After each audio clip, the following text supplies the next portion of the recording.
So good afternoon, welcome back to the action on this final day of the 2023 Masters Track World Championships here at the National Cycling Centre in Manchester. The final races, the final championships to be decided. And first on the track is the men's points race final, age category 40 to 44. Maximum of 16 riders entered for this one. Half of whom will start on the blue band at the bottom of the track, and the other half will start on the fence at the top.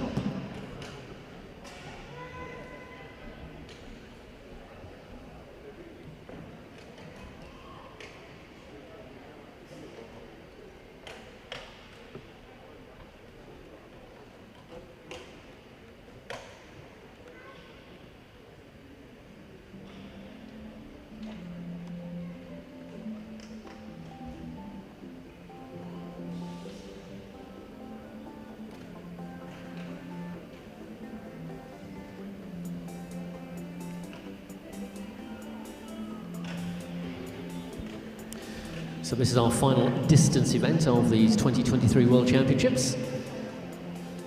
80 laps of the track with 8 sprints.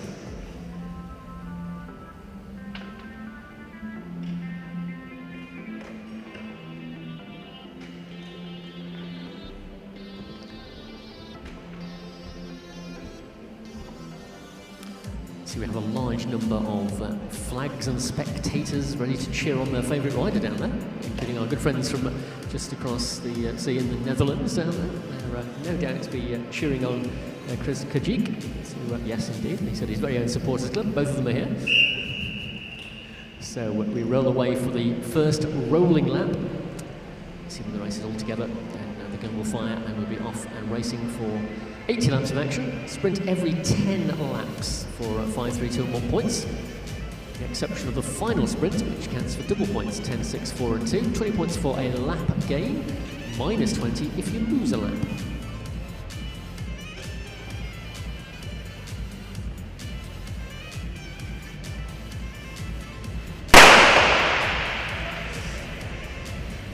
Well, mentioning Chris Kajik of the Netherlands, he of course is the bronze medalist in the scratch race.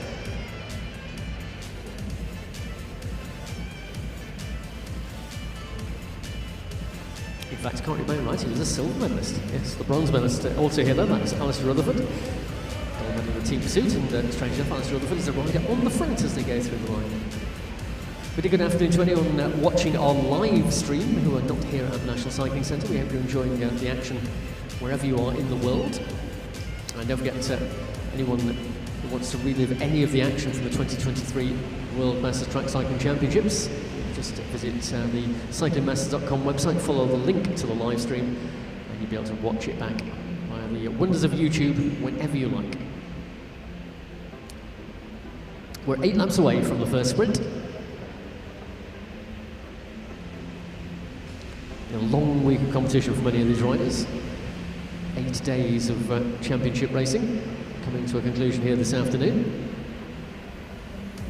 And our final event on the programme, as ever, here in Manchester, will be the Brian Kosovel Memorial Scratch Race in memory of the man who devised the World Masters Championships. Indeed, it was the World Masters Challenge when it first started here in Manchester.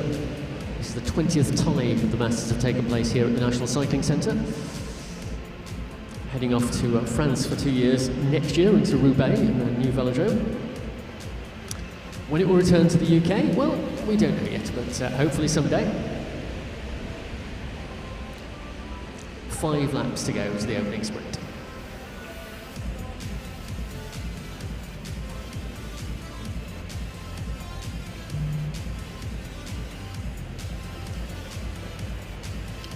So Rutherford on the front in the orange, black and white colours.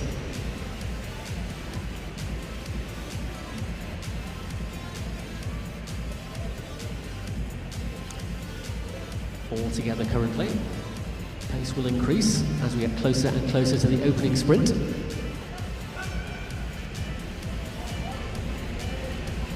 Fergus Tanaka of the United States, rider who is the front that time through the line.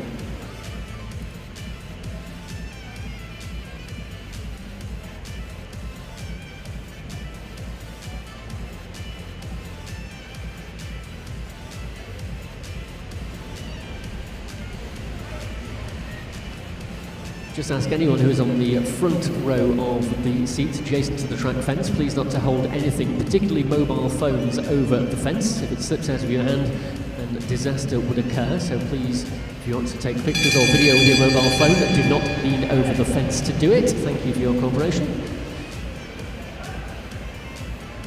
1 lap away, less than 1 lap away now to the opening points sprint. First 4 riders looking to open their scoring account. Chris Kajik of the Netherlands there, so to Alistair Rutherford.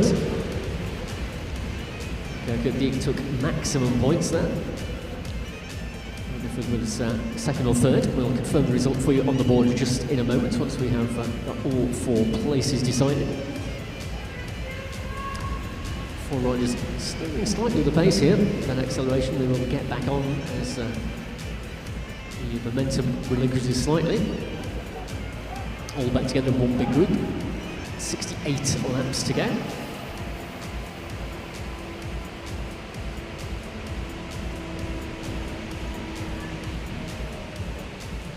So it was indeed Chris Kajik who took maximum points for the Netherlands. Alistair Rutherford got second for Great Britain. Krzysztof Orski of Poland was third, and Rafał Radziej, also of Poland, took 4th place on 1 point. Those are the riders with points on the board so far. Rutherford is on the front of the bunch, driving the pace. Just behind him, Anthony Needs of Great Britain as well, the yellow and black colours. Drifting even back down the line.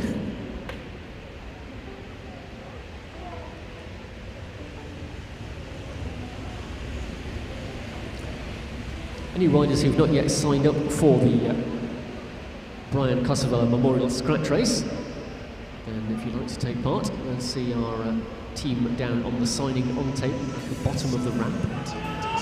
And we can add you to the start list for the prestigious final race of the championships.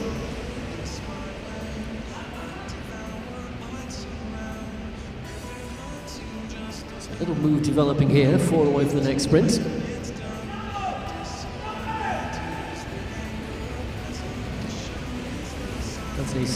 So Adrian Swiderski of Poland, and also Krzysztof Wolski of Poland animating that one. They've been joined by a 3rd rider here, so 3 leading riders. That's Rafał Radziej of Poland, so 3 Polish riders, albeit in completely different coloured clothing at the front of the race. The peloton is split into 2. The first part of the peloton is going to catch 2 of the 3 leaders, so that just leaves 1 leading rider now, Adrian Swiderski, bronze medal in the individual and team pursuit races. And the first rider to lose significant contact at the back is Paul Daly of Great Britain. So lone leader and 1 lagging rider, main field just under the scoreboard, 1 lap away from the next point sprint. Swiderski still with an advantage. Will hold on, I think, to take maximum points. And Swiderski gets the 5. I think Kajik just got the 2nd place there for 3 points. Already got a retirement from the race here with 59 laps to go next time.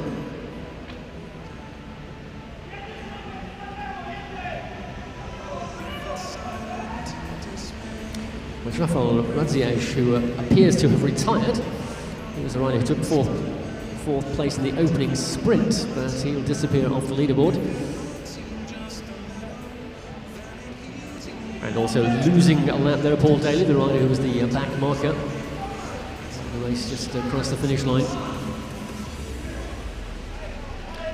So Chris Kajik of the Netherlands finished 2nd in that sprint behind Swiderski. Ryan Bates 3rd for Australia, and Robert Spanak of Poland in 4th place. So Kajik the leader now with 8 points. 57 to go, 7 away from the next sprint.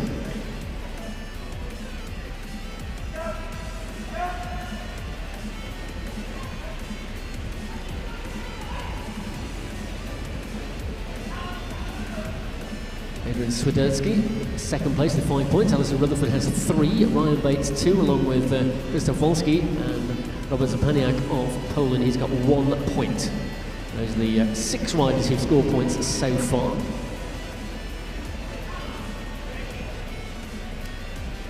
Race split into 3 or even 4 distinct groups now. Head of the race at the finish line now. And, leading the lead group is Fergus Tanaka of the United States. 5 chasers, 1 rider in the gap. That's Carl Freeman, and there's 3 lagging riders. That's the race situation currently, with 53 laps remaining. That lead group is split into 2 groups of 3 now as well.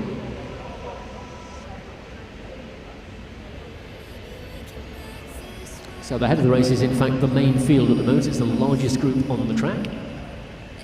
So any riders they catch will lose a lap rather than the leading group gaining a lap. Krzysztof Walski trying to bridge his way back towards that leading group. Group of back markers has grown now to 4 riders. Alistair Rutherford and Chris Kirkdeek are the first 2 riders in the leading group, 1 lap away from the point sprint.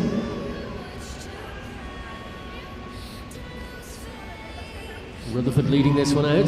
Kirkdeek is on his wheel. Can he come around the outside and deny Alistair Rutherford maximum points? No, so Rutherford takes maximum points. Kirkdeek gets 2nd place across the line there.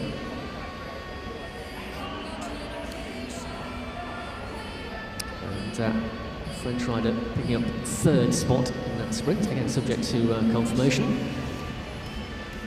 That was Damien Charlotte who got 3rd, and Fergus Tanaka for 4th. 49 laps remaining.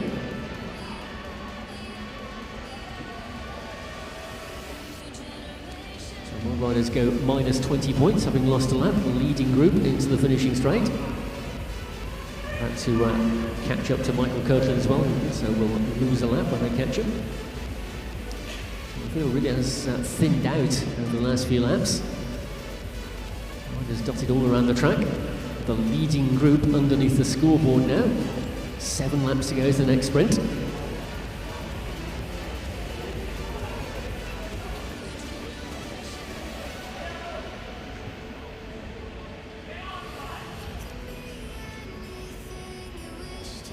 So another handful of riders about to lose a lap to our leaders.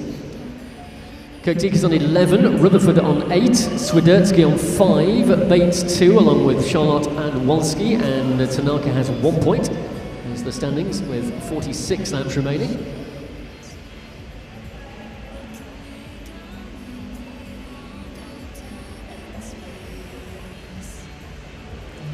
So coming to the front of the leading group here is Anthony Needs of Great Britain.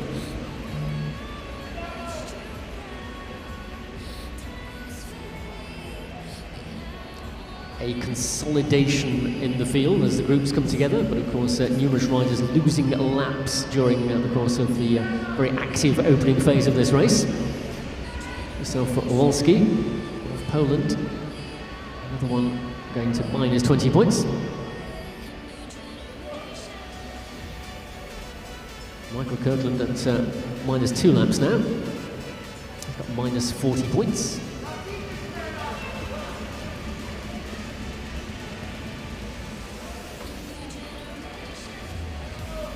A couple of riders who scored in the opening sprint, Olski and Zabaniak of Poland, got a lap down as well. So 3 points the advantage currently for Chris Kirkdeek of the Netherlands. Alistair Rutherford nipping at his heels, took maximum points in the last sprint. And Adrian Swiderski, the best placed of the Polish riders in the race, 5 points in 3rd place at the moment. Another retirement. Rider retiring for the race here is Arnaud Farrell of France.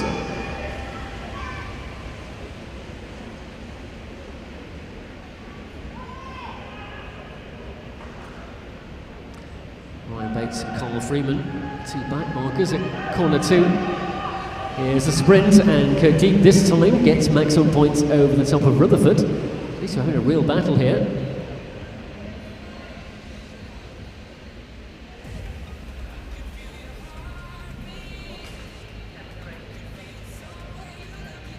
So the net result is that Chris Kirkdeek will increase his advantage over Alistair Rutherford now by a small margin. It all counts. 5 Kadik, 3 for Rutherford, 2 for Charlotte, and 1 for Daly in that sprint. 39 laps remaining. Carl Freeman and Ryan Bates losing a lap. Ryan Bates, in fact, just retired from the race. So, again, the field thinning. So Kadik now on 16 points, Rutherford on 11, Swiderski on 5. He didn't add to his score in that most recent sprint. Gap now 5 points between Chris Kirkdeek and Alistair Rutherford.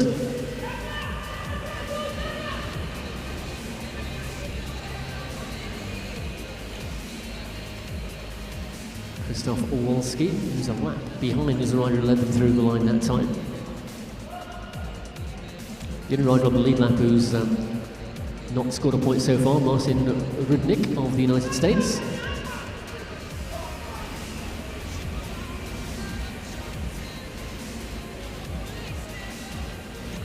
.36 to go.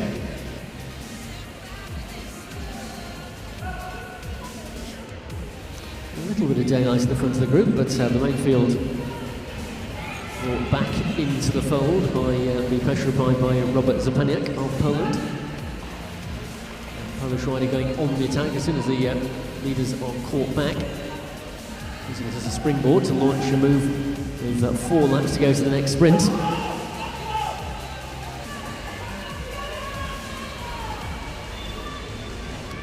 Rider on the attack here is Adrian Swiderski. He's a rider in 3rd place at the moment with 5 points.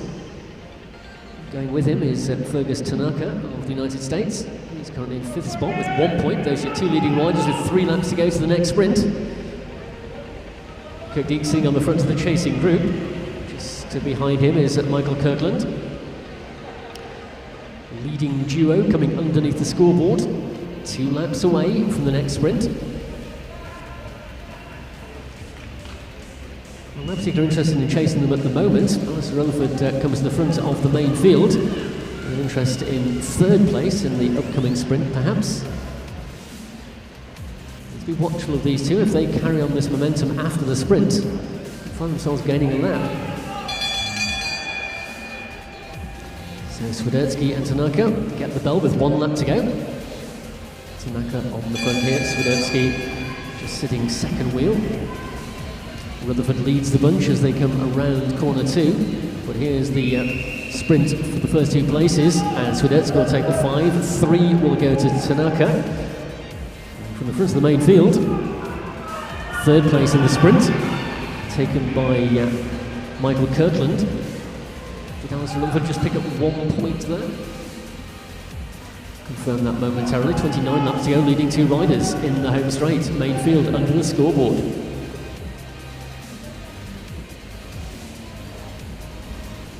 Indeed, Alistair Rutherford picked up 1 point, so he's closed the gap to Chris Kirkdeek by 1 point. The gap now to 4 points.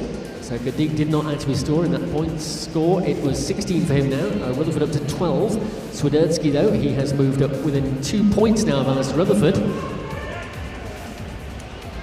So Swiderski in this leading group is slowly but surely chiseling away at the early lead of Alistair Rutherford, first of all. As long as these two remain clear, we're 7 laps away from the next sprint.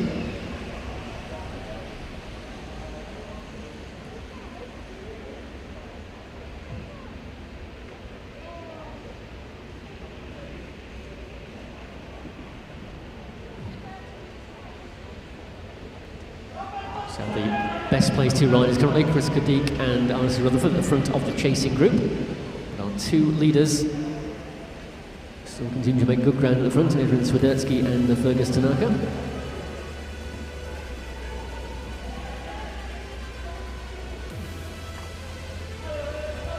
.25 laps remaining. The advantage for our 2 leaders pinned at just under half a lap ahead of the main field. Main field not closing them down, but equally they're not making any particular progress towards the lap game, which would get each of them 20 points. That will change the whole complexion of this race. With Alistair Rutherford has some words about one of the riders in the group there.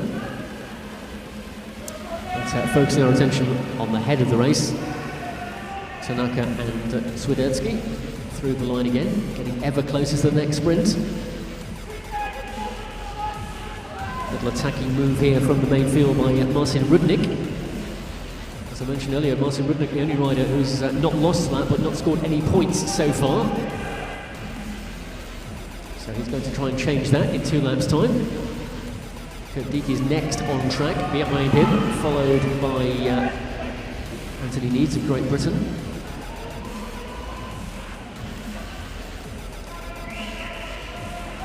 So our leading duo with 21 laps remaining, 1 lap away from the next sprint.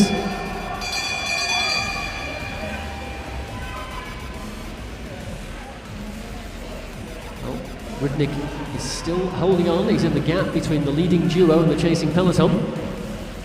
Point sprint this time. Swiderski just denied on the line by Tanaka.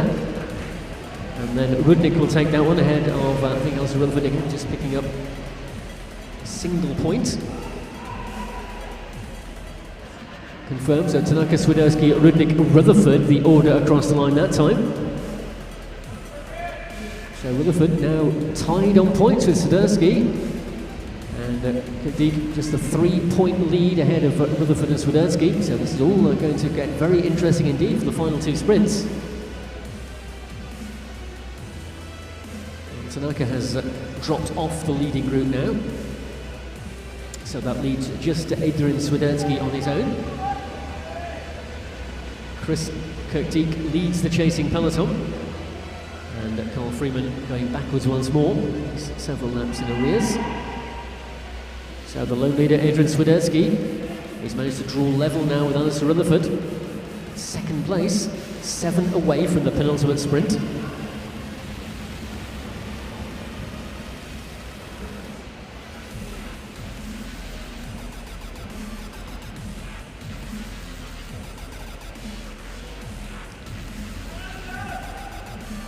So it's much harder on your own to hold off a chasing peloton like this. So Adrian Swiderski doing well here to maintain the advantage. Can he hold on though to the next sprint? 6 laps away, Rainfield are getting closer. He's just got a 3-point deficit behind race leader Chris Kirkdeek. So another maximum point score for Swiderski here. And if Kirkdeek failed to score, Swiderski would take over the race lead with just 1 sprint remaining for the double points. Well, that's speculation currently, because still got 5 laps to go to the penultimate sprint. No great impetus in the main field to chase down the leader, so Swiderski continues to enjoy the position at the head of the race here.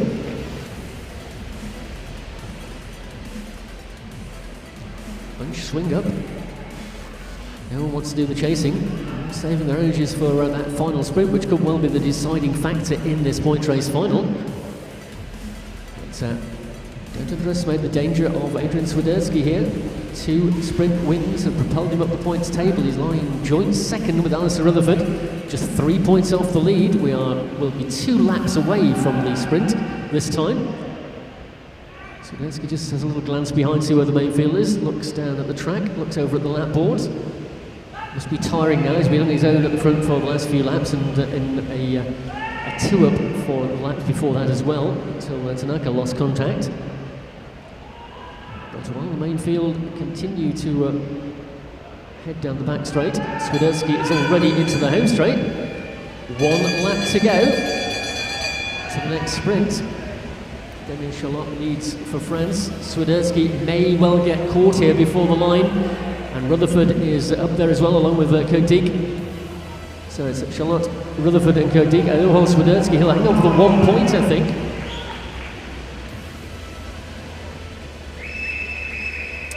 Well, with 9 laps to go this time.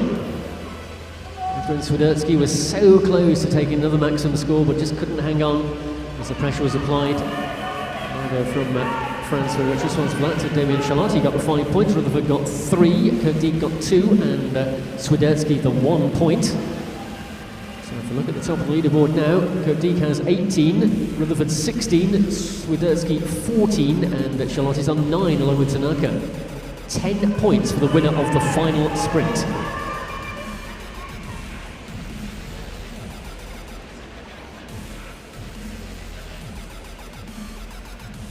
So this will be a real tactical battle now. No one wants to extend themselves before that final run to the line.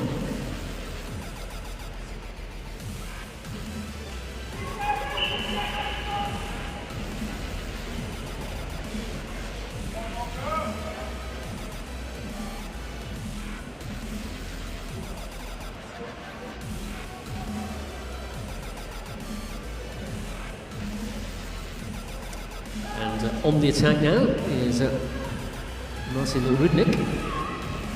Still languishing towards the bottom of the point zone. He's got 2 points as a result of the sprint last time, but the time before. 5 laps remaining. Well, if Rudnik won the final sprint, it would not affect the top 3 places. He would end up with 12 points, and that's not enough to overhaul either Kadik, Rutherford or Swiderski. But it's between those 3 riders. Damien Charlotte will try and snatch some points, so to Fergus Tanaka. 9 points, so they would get an outside chance if Kadik failed to score in the final sprint. And closer and closer to decision time here. With 3 to go next time round.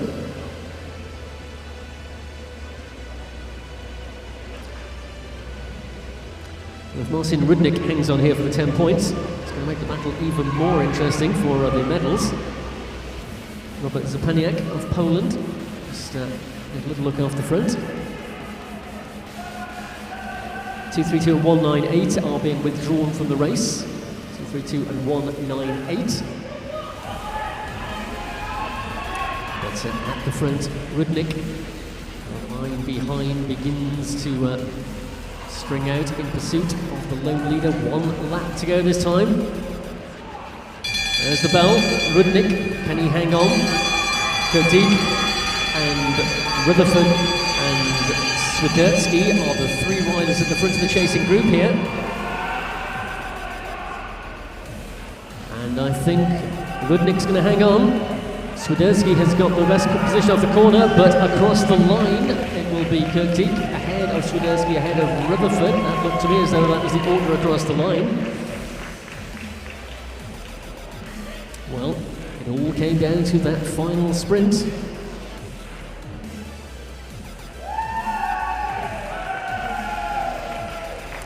The Netherlanders go mad here at the bottom, waving their flags. They're hoping that Chris Kadik has done enough to take the medal. We'll wait for confirmation of that final sprint. Maximum points, of course, taken by Marcin Rudnik. That will propel him up to potentially 4th place.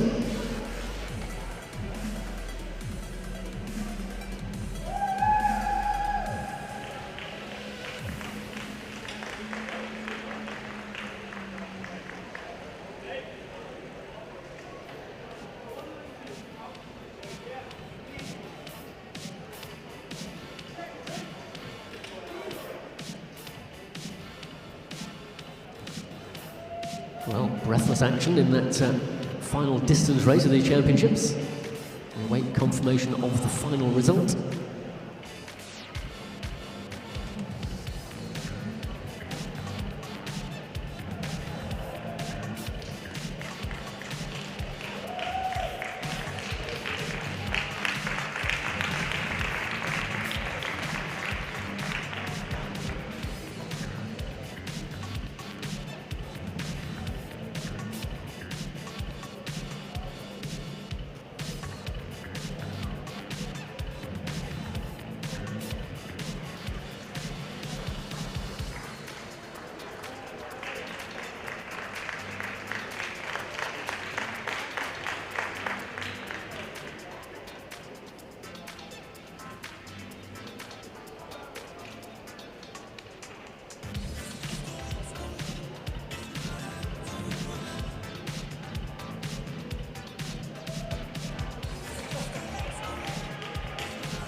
So whilst the result for that point race is decided, we will bring the next event to your attention. We're going sprinting with the Women's Sprint 60+ Semi-Finals, competition which began yesterday. And will be ridden to its conclusion here this afternoon.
So whilst we await the resumption of competition, let me just remind you one potentially final time that if you've not yet managed to grab yourself a piece of wonderful World Masters merchandise, a souvenir of these 20th edition of the Track Championships here in Manchester, we've got a very limited range of stock remaining. The merch table is at the bottom of the spectator stairs in the velodrome reception area.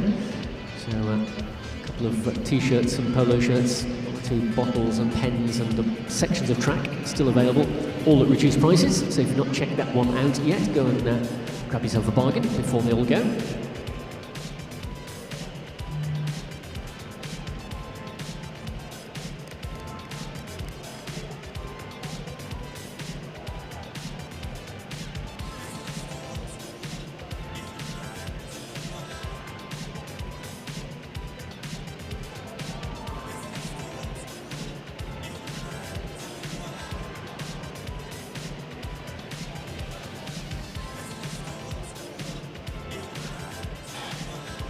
So the result of the 40-44 point race still under review, so competition will continue with the women's sprint 60+ semi-finals.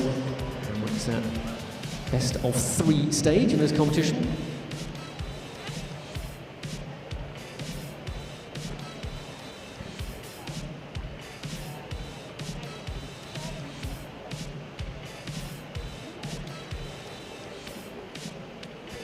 So the first match in the semi-finals will be between Anna Whitten of Australia and Diana Sudduth of the United States of America.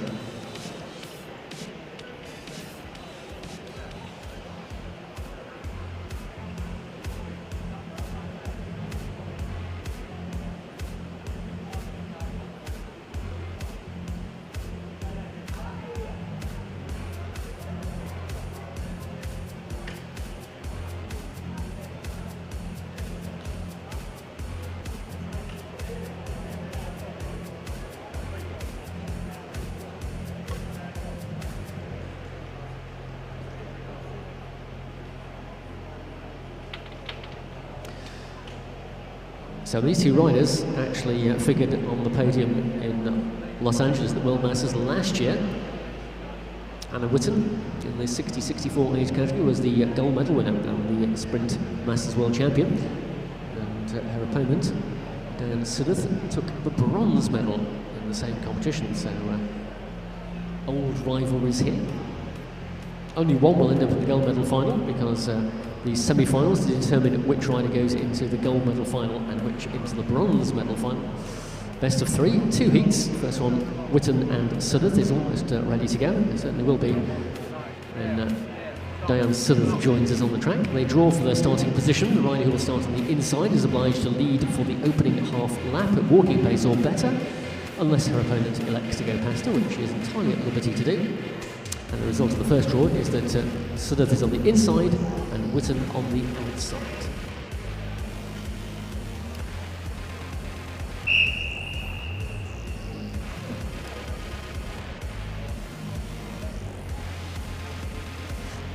Match one of a potential 3 matches to decide who goes into that gold medal final. Always good to get the first win in a best of 3. So both riders will be hoping that that will be their box ticked for this first race. Sudduth still in the lead with that gold rear disc wheel. It's not quite as hypnotic as the Bob Barber rear disc wheel, but it's not far off.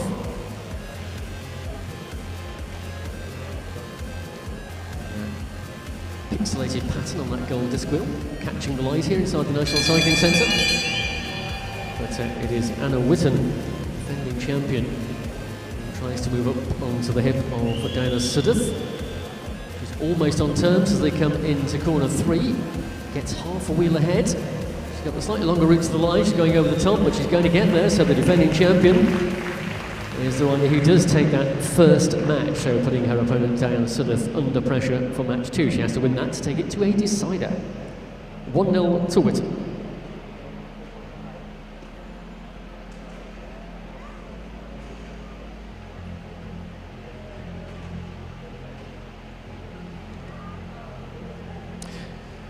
Heat 2 is an all-Australian affair between Julie Barnett and Beverly Anderson. Julie Barnett took a bronze medal in the scratch race here earlier in these championships. And Beverly Anderson, well, she took the gold medal in the time trial in the age category 65 to 69. So mixed age category in this second heat.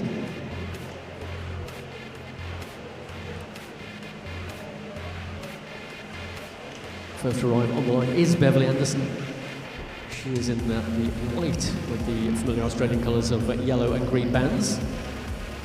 Her opponent, Julie Barnett, is in the green with the yellow bands, so still the Australian colours, but certainly a distinctive difference between the two jerseys, easy to spot. So on the outside, Julie Barnett, on the inside, Beverly Anderson.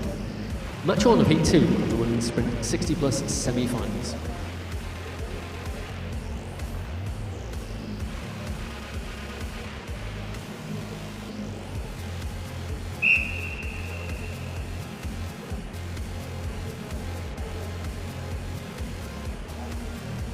So Anderson leads this one away. Barnett drops into her wheel tracks.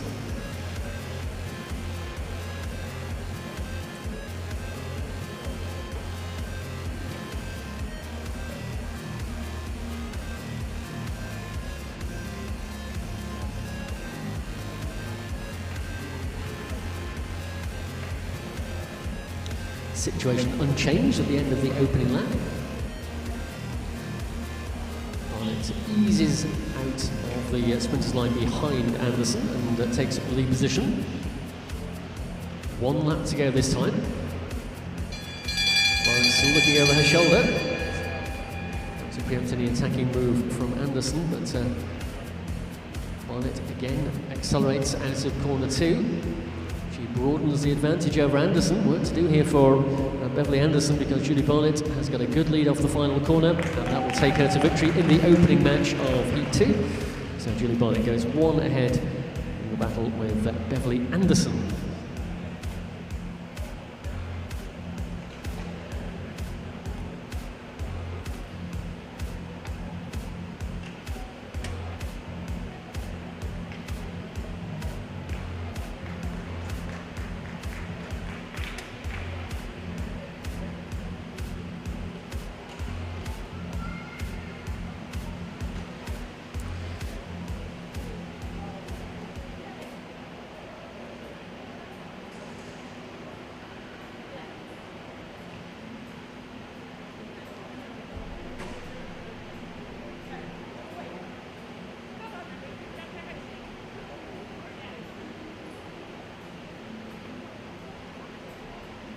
So we move on to the women's sprint age category 50 through 59. And again, we're at the semi-final stage here, best of 3.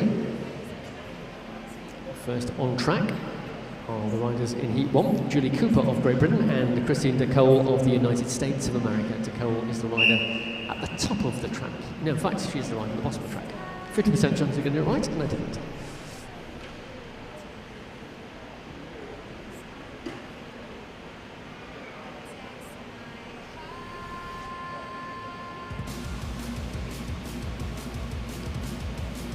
Bronze medal in the time trial for Christine DeCole.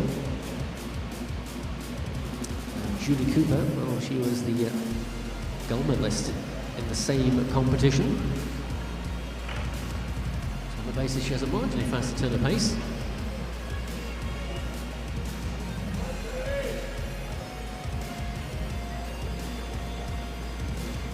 She was just remonstrating about something as she went across the line. I'm not sure what that's all about.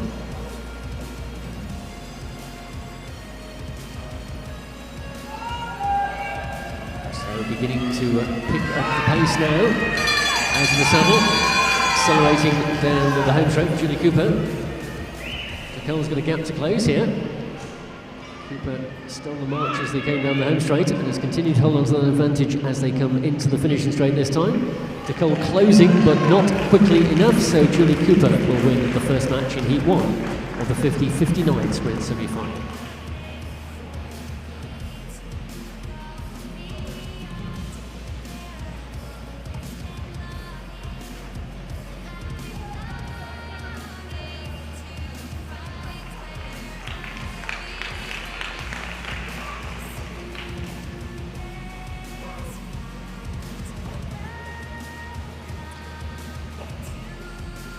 Next on track will be the riders for Heat 2 in this age category semi-final.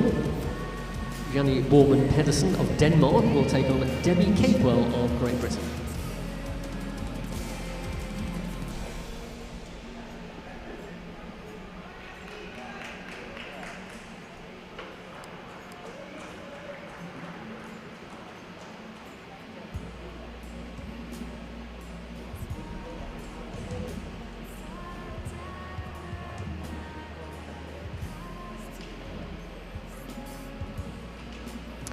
Debbie Capewell on the outside, wearing race number 71, and Jannie Borman Pedersen on the inside, she's number 69.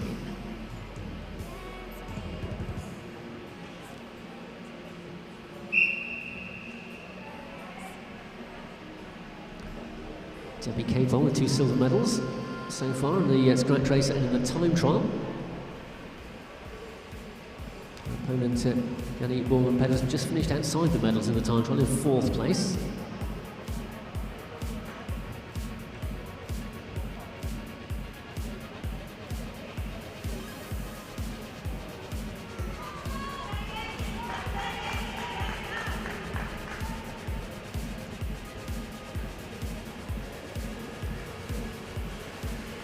Pedersen in the lower position on the track. Capewell using the height of the banking to her advantage to give herself a bit of extra momentum. Sprint launched here. Capewell still on the height of the track now. She drops down into the wheel tracks of the day. Begins to draw level as we go down the back straight. Capewell on the outside, Pedersen on the inside. And Debbie Capewell leads off the final bend and across the line to take that one is Jannie Borman Pedersen just ahead of Debbie Capewell. So well judged ride for Jannie Borman Pedersen. She goes 1 match to the good against Great Britain's Debbie Capewell.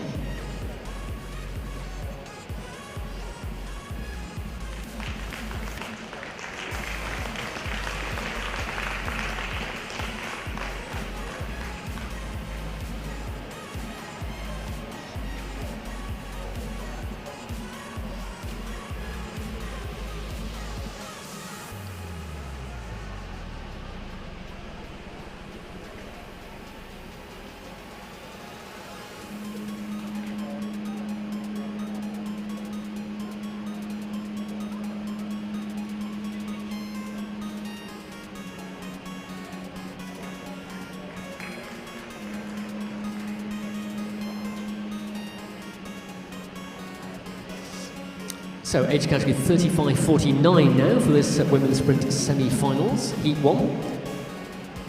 Zuzana Riznovska of Czechia takes on Joanna Smith of Great Britain.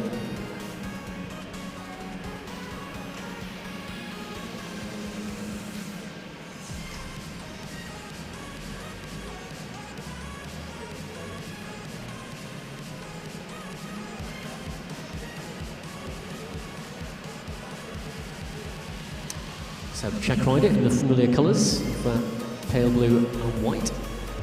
The higher position on the track. Joanna Smith following her at the moment. 2 laps to go. Wisnowska, the rider who won the time trial.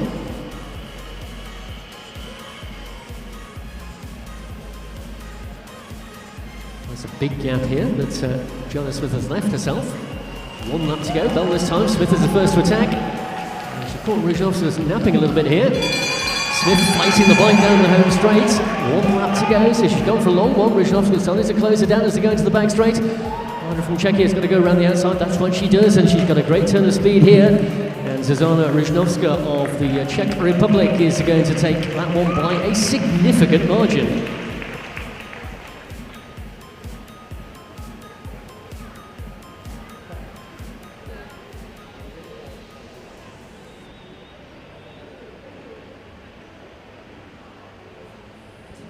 So the green dot on the scoreboard indicating that Wisnowska is the rider who's got that one.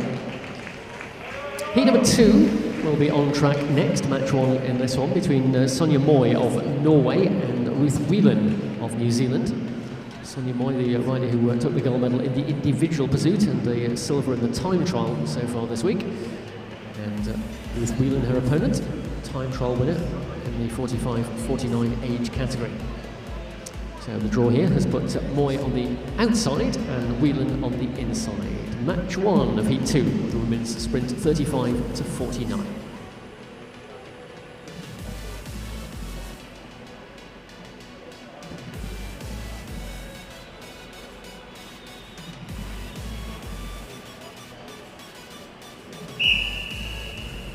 So away we go with Whelan in the black and white of New Zealand. She knows that Sonia Moy has got a considerable turn of pace. So she should be very watchful of the whereabouts of her Norwegian competitor. Moy is on the higher position of the track at the moment in the red and white colours. Both riders using the full height of the track currently. Whelan trying to narrow any attack angles that Sonia Moy may consider. Little look over at her opponent. Continue to occupy the upper reaches of the National Cycling Centre track. 1 lap to go when we get to the home straight this time. Whelan trying to keep Moy up at the top as long as she can. Doesn't want to leave the door open for her. Drops down now inside the sprinter's line. Moy is right on the wheel of Whelan. Whelan still has the advantage as they enter the back straight, but now Moy begins to pick up the pace. Norwegian rider drawing level with and now overtaking the New Zealander. Into the finishing straight they come. Moy on the outside is going to take that one by several bike lengths advantage. So, as I mentioned, Sonia Moy's got a great turn of speed and shown to absolute best advantage there, taking match number 1 in Heat 2 of the semi-final, the women's 35-49 sprint.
So we move the competition on now to the men's individual pursuit, age category 75 plus. First will be the battle for the bronze medal between Michel Briat of France in the home straight and his fellow countryman Marcel Leclerc will start in the back straight.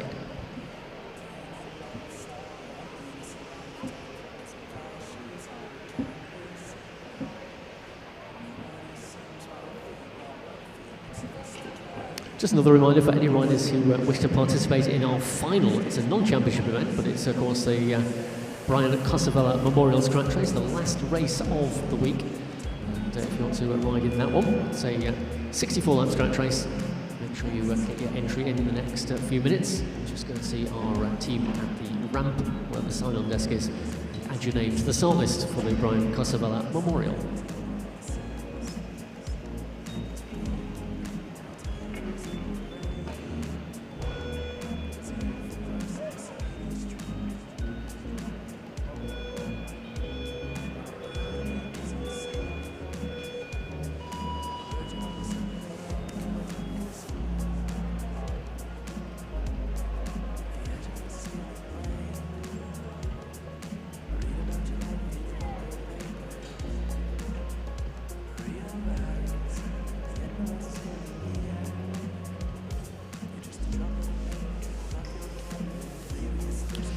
So here come the riders onto track for this bronze medal final. Michel Briat will start in the home straight and Marcel Leclerc in the back straight.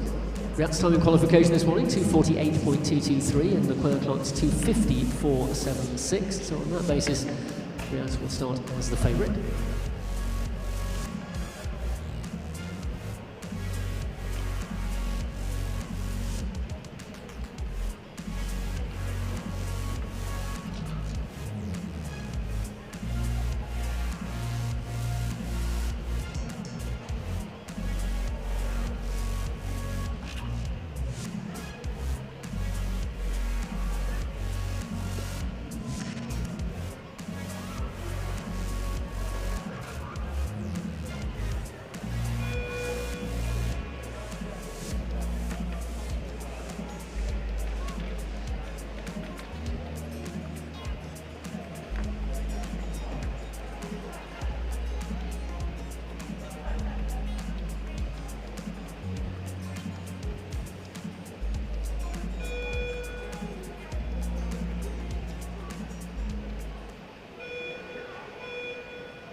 So the bronze medal final underway.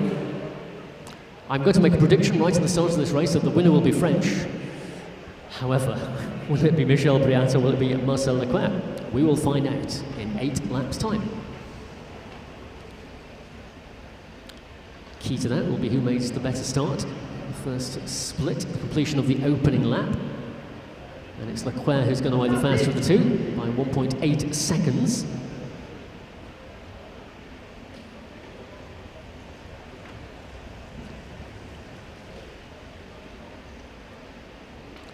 It's Briat who was the faster qualifier.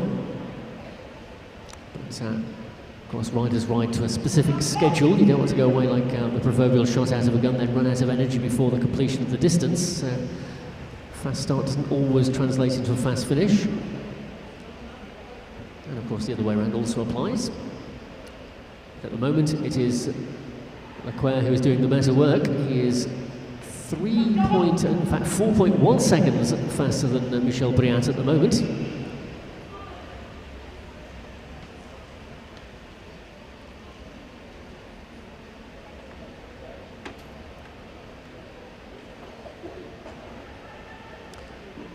Halfway point in this 2-kilometre pursuit.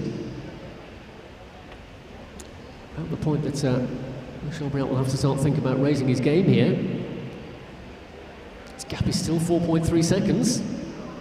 3 laps to go this time round.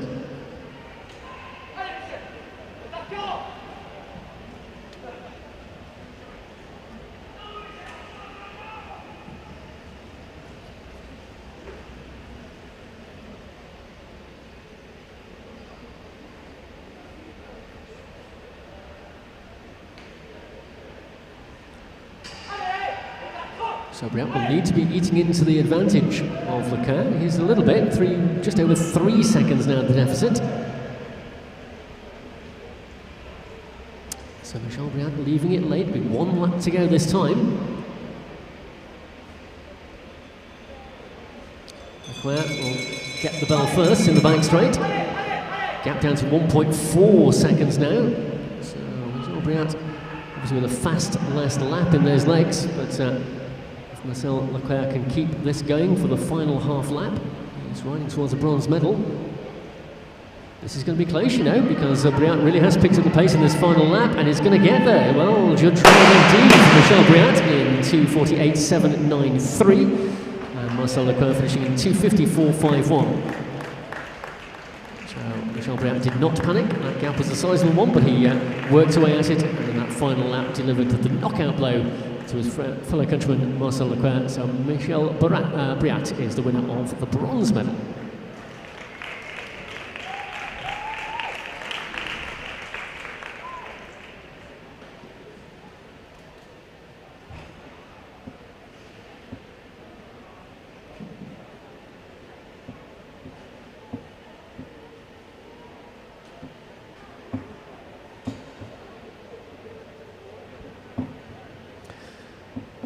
So from bronze we move to the gold medal final. This is Colin Claxton of New Zealand versus Graham Truelove of Great Britain. Claxton will start in the home straight and Truelove in the back straight. Colin Claxton, the fastest qualifier this morning, in 2:41.473, and almost 5 seconds faster than Graham Truelove, who did a 4:46.125 to Claxton 4:41.473. So the fastest rider always starts in the home straight, hence the reason Colin Claxton is lining up there. So what can Graham Truelove do against the pace of the New Zealander Colin Claxton? The winner of the sprint yesterday, Colin Claxton, and a bronze medal for the time trial as well.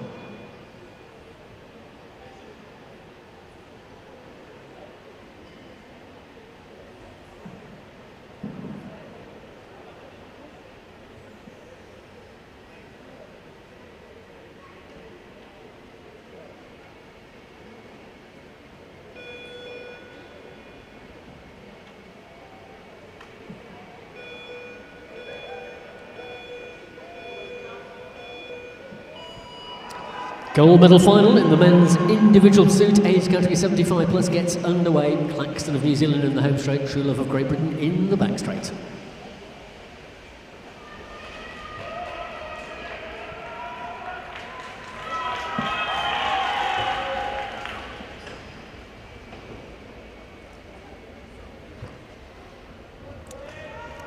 Colin Claxton already ahead by 1.5 seconds after the opening lap.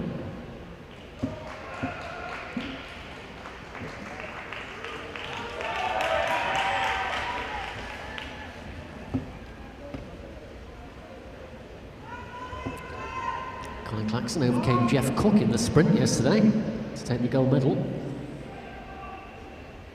So looking good here. This advantage increases to 4.2 seconds. 5 laps to go. It's a very real possibility that Colin Claxton might catch Graham Truelove before the completion of this, in which case the gun will fire and the match will be over.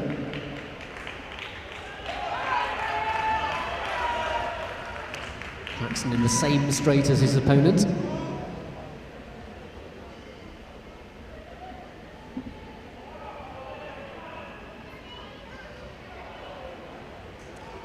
Drawing closer, and Claxton is about to catch Graham Truelove and take another gold medal. These World Masters Championships, Colin Claxton takes the gold, catching his opponent Graham Truelove, who will take the silver medal.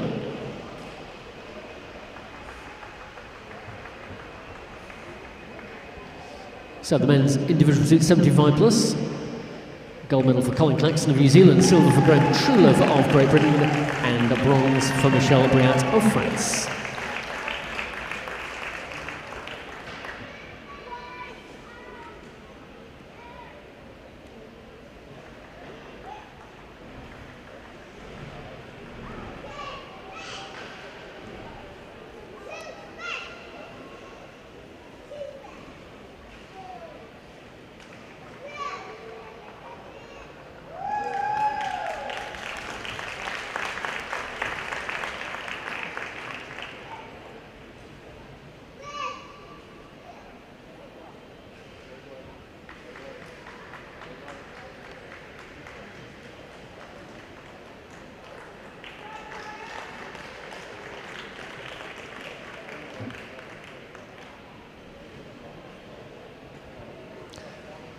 So from individual pursuiting, we're going to turn our attention to team pursuiting.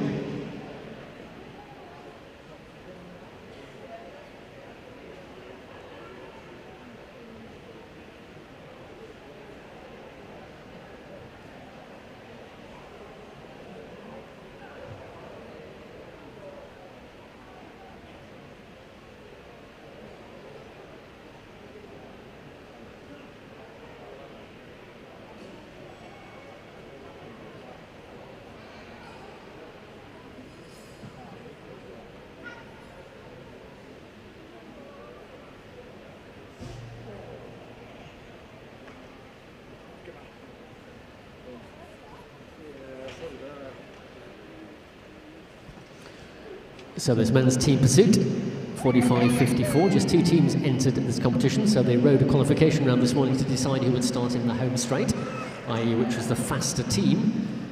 And the outcome of that is that Team Oton Avias of Great Britain will start in the home straight.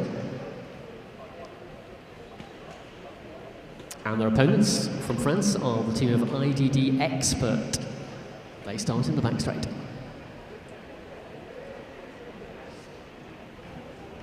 By means of comparison, the Team Oton Avias squad recorded a time of 4:24.639 and IDD Expert 4:32.896. So Team Oton Avias will definitely start as the favourites in this one.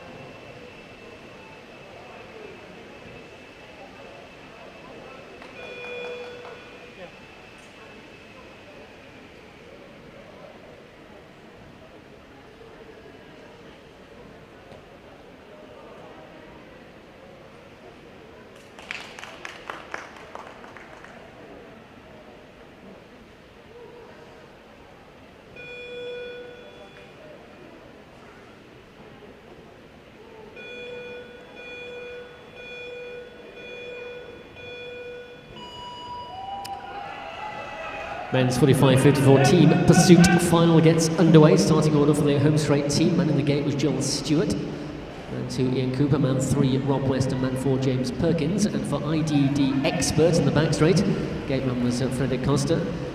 Man 2, Frederick Othard. Man 3, Jerome Prevost. And man 4, Ludovic Montursi.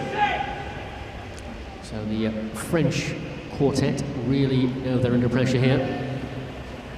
British team were much faster in qualification.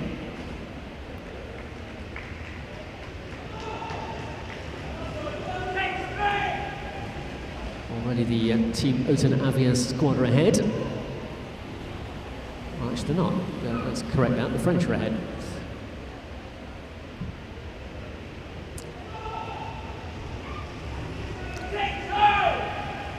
So the differential timing on the scoreboard is having a little bit of a strange attack of something, so just look at the relative positions of the riders on the track here.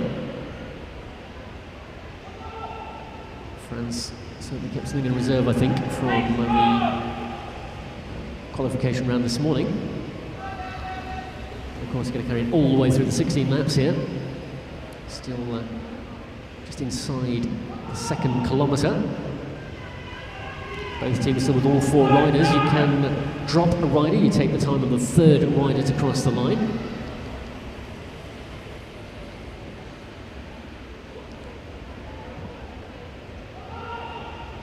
France still with the upper hand. 9 to go.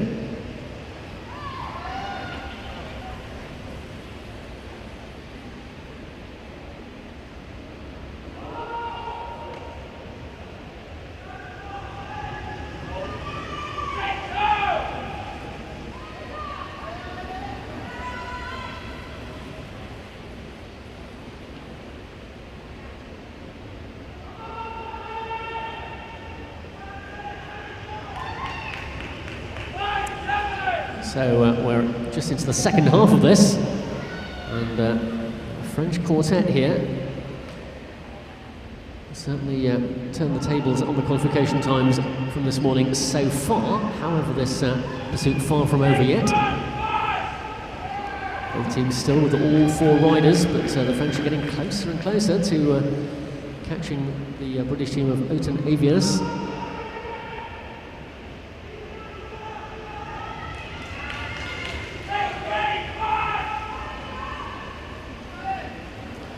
And Oten Avias have dropped their 4th rider, so they're down to 3. Still all 4 riders for France together. A little bit of daylight between the wheels, but they are still ahead. Final kilometre, France now drop their 4th rider as well. They are also down to 3. But they have almost a 3/4 of a lap advantage ahead of Oten Avias. And apologies that the timing on the scoreboard is not reflecting the performance of the French team at the moment. I'll confirm the finishing times for you, but clear to see that France here with the advantage still. 2 laps to go. We reach the starting stations this time. And a gap to man 3 here for Oten Avias. That's a worrying moment for them. Just managed to close it down again. France will be first to take the bell in the back straight.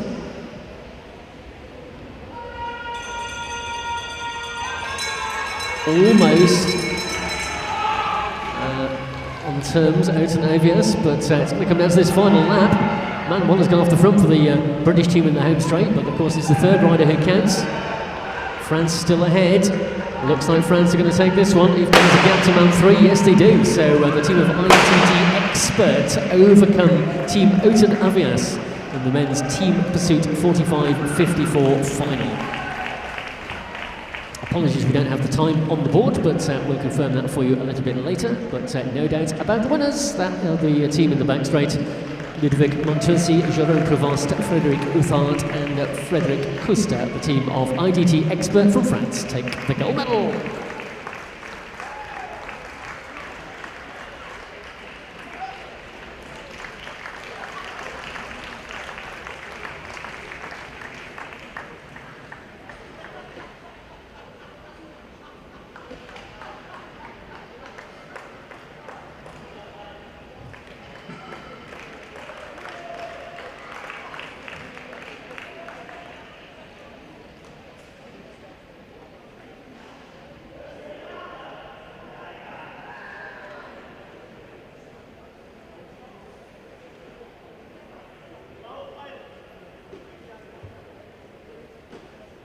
So, as promised, confirmation of the times from that team pursuit final.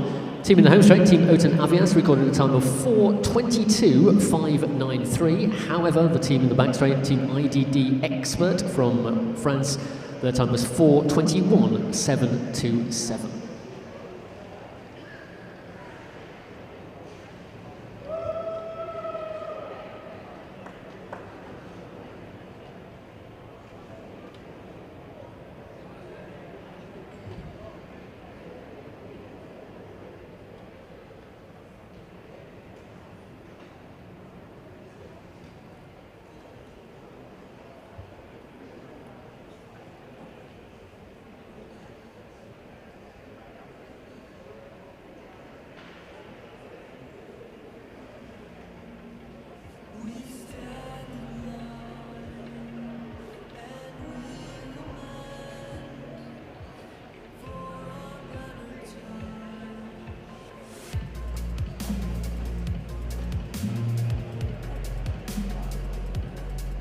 So a short return to action in the women's sprint 60+ semi-finals. We're at the match 2 stage.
So we are ready to now resume the action in the women's sprint 60+ semi-finals.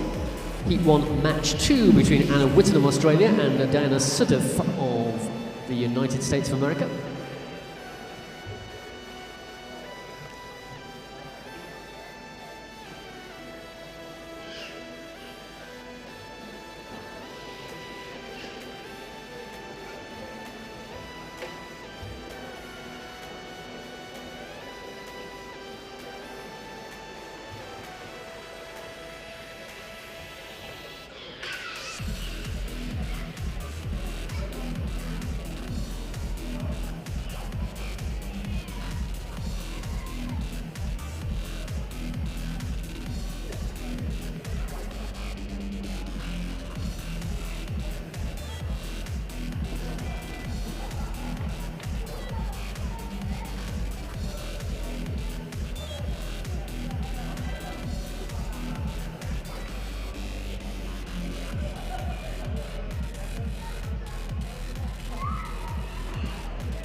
So away we go with Heat 1, Match 2. Anna Whitten was the winner of the first match. She's riding in the light and dark shades of grey at the bottom of the track. Diana Sudduth, the golden rear disc wheel, needs to win this one to force a decider.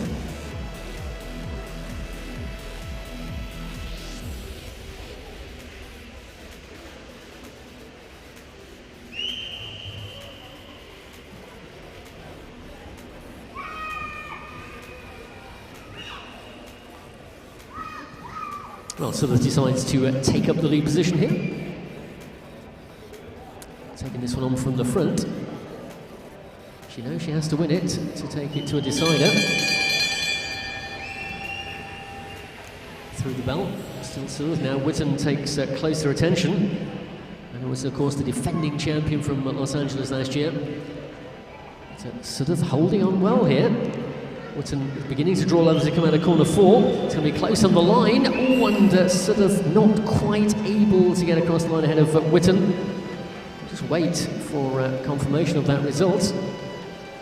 But it looks as though Anna Whitten just got her front wheel across the line ahead of Diana Sudduth.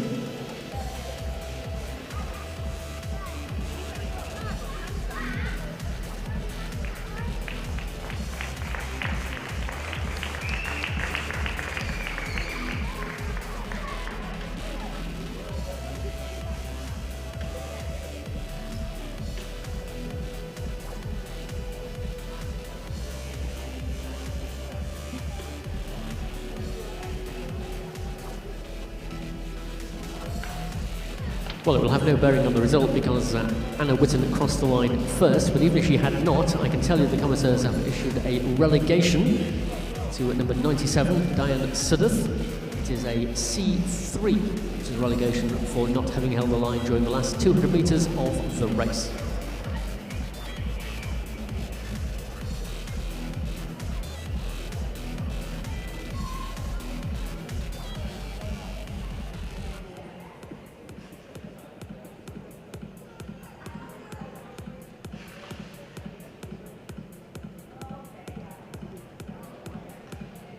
So Anna Whitten is into the gold medal final as a result of that relegation of her opponent Sudduth in that previous match. Meanwhile on the track, Julie Barnett and Beverly Anderson. Barnett is the rider who took victory in the opening exchange. She's the rider in the dark green colours on the inside.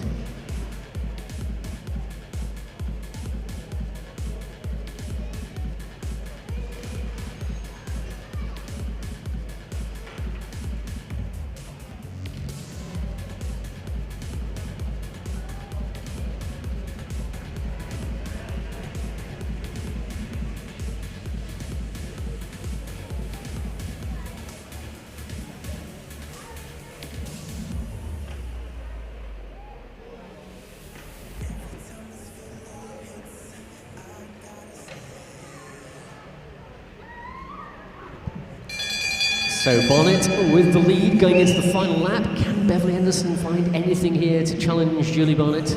It's a big gap to try and close down the back straight. Under the scoreboard they come. Barnett still with the advantage, and Julie Barnett will take that one ahead of Beverly Anderson. So in two rides, Julie Barnett is through to the gold medal final, where she will meet Anna Whitten. Diana Sudduth and Beverly Anderson will contest the bronze medal final.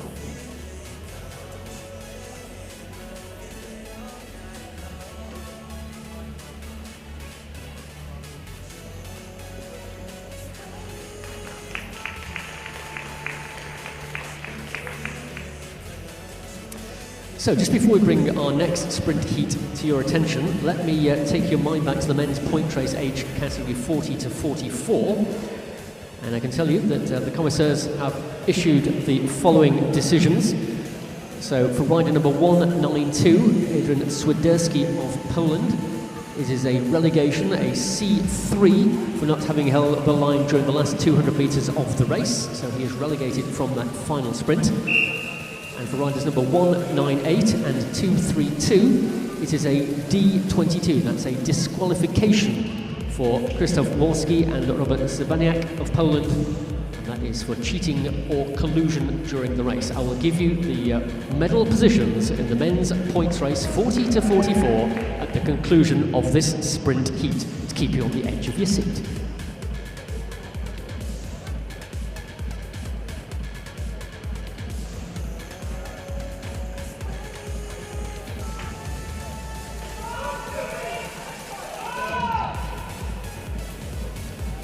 This is the 50-59 match 2.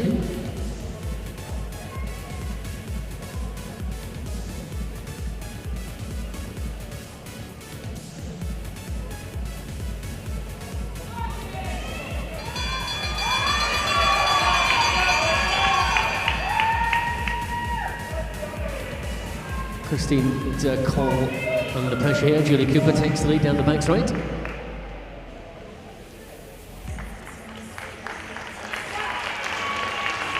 Across the line, and in two rides, Julie Cooper goes into the gold medal final, and Christine Nicole she'll go into the bronze medal final. Okay, so the result of the men's point race age category 40 to 44. The bronze medal will go to Adrian Swiderski of Poland. The silver medal to Alistair Rutherford of Great Britain, and the gold medal to Chris Kirkdijk of the Netherlands. That's the result of the men's point race age category 40 to 44, the relegation and disqualifications as I gave you before the start of that sprint heat. Okay, on to heat 2 of the women's sprint 50 to 59 semi-final match 2. Jenny Borman-Pedersen versus Debbie Capewell.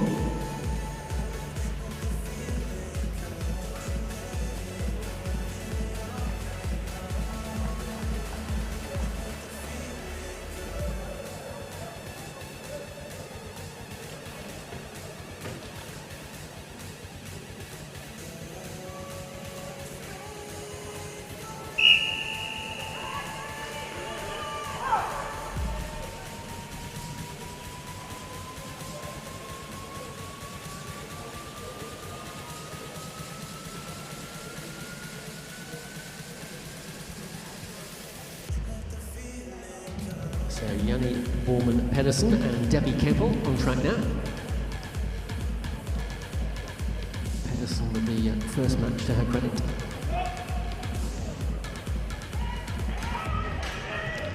She's sitting second position here. Well, it's very similar colours, but Yanni Borman-Pedersen actually has a green, very dark green jersey as opposed to Debbie Capewell's grey.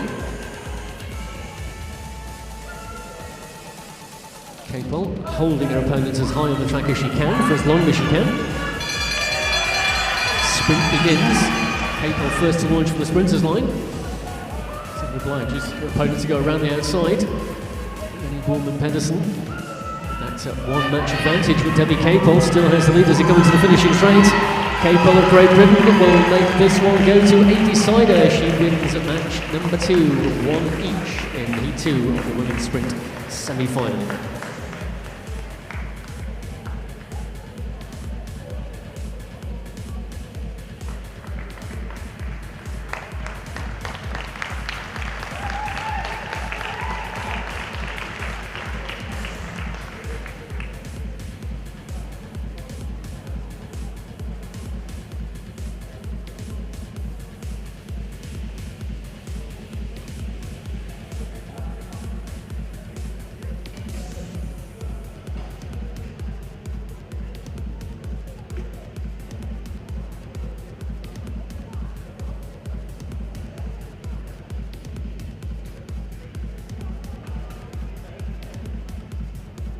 So we move to the women's sprint age category 35-49. Again, we're at the semi-final stage, match 2. This is Zuzana Ryzhnowska of Czechia versus Joanna Smith of Great Britain.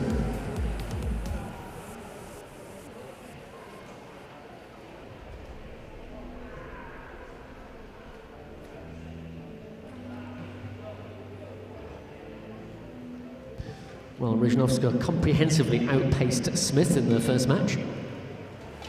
So Joanna Smith will be very wary of the fact that she can't allow her Czech opponent any advantage at all. Plus the tactical battle that is developing at the moment. Smith keeping it as slow as she can, trying to tempt Ryzhnowska to come through and take the lead position.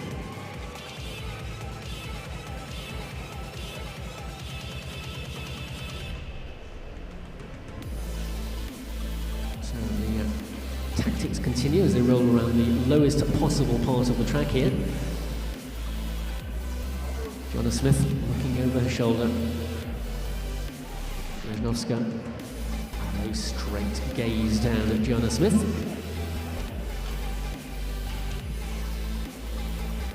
So Smith trying to persuade Ryzhnowska that really you do want to go to the front, don't you? And Ryzhnowska says, no, I don't, I'll stay here. So they carry on. Pretty soon someone is going to have to increase the pace here. Smith knows that Ryzhnowska has got the greater closing sprint velocity as we saw in the preceding match.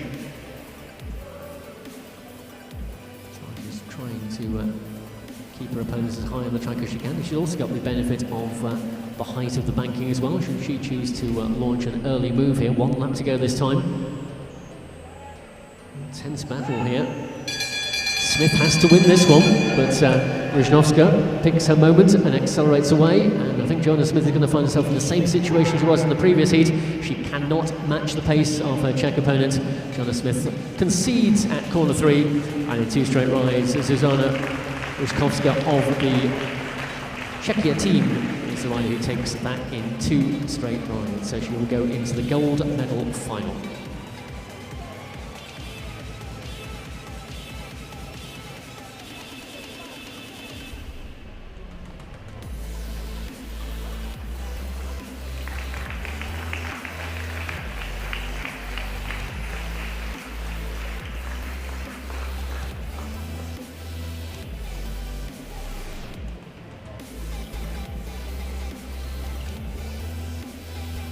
So heat 2. This is Sonja Moy of Norway and Ruth Whelan of New Zealand.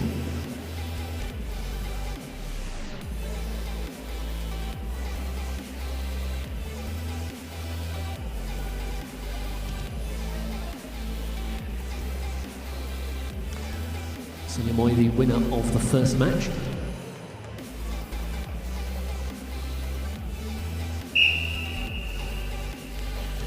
She's on the inside position this time, so obliged to lead for the first half lap, unless Whelan decides to go past her. Again, it was the greater pace of Moy that proved to be the deciding factor in their first match.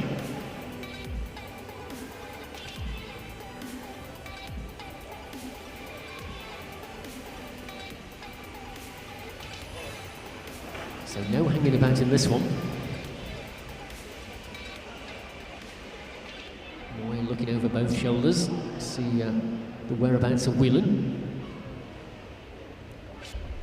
All the time the pace getting higher and higher. And at the bell, Moy now fully committed inside that sprinter's line. Whelan's going to go around the outside. It's the longer run to the line for the New Zealand rider here.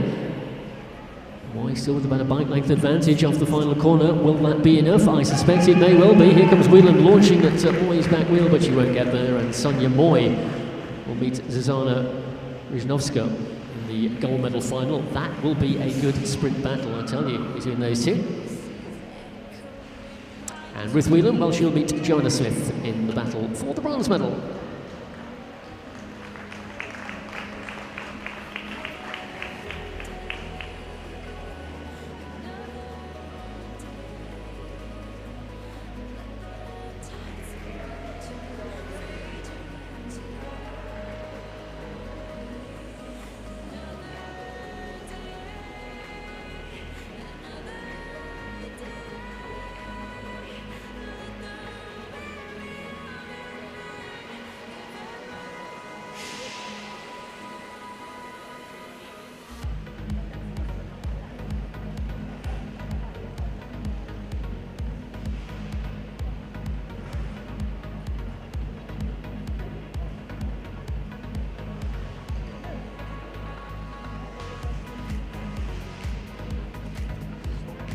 So next up it is back to individual pursuiting. It's the men's 65-69 individual pursuit finals. First will be the ride for the bronze medal between Australia's Bill Gordon in the home straight and United States of America's Michael Hines in the back straight. Hines was the champion from Los Angeles last year, but lost out in the qualification round this morning, posting only 4th fastest time.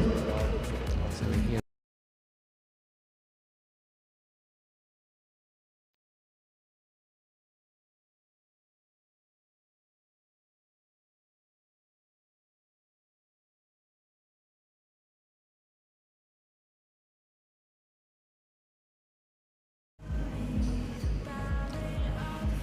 Hines got the bronze medal in the same point race that Gordon won.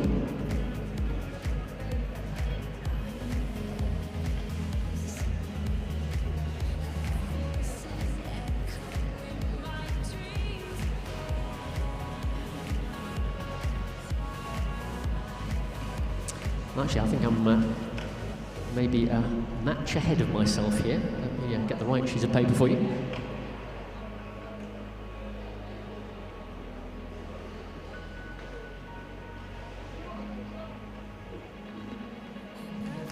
In fact, the 70-74 age category, so it's Ken Whitehead and Walter Thornhill in the bronze medal right here. Whitehead of Great Britain and Thornhill of South Africa.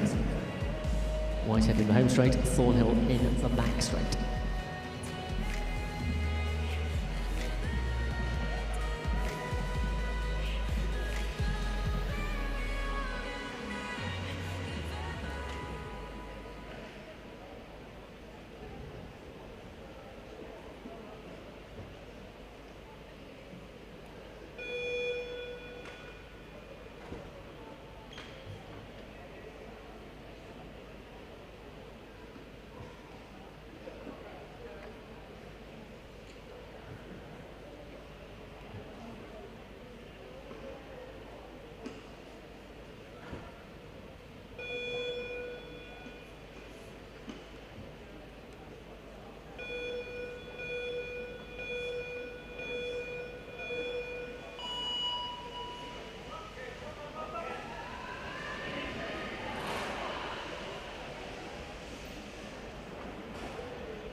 So it's Thornhill who's going to weigh the faster of these two. Bronze medal from the time trial for Walter Thornhill of South Africa.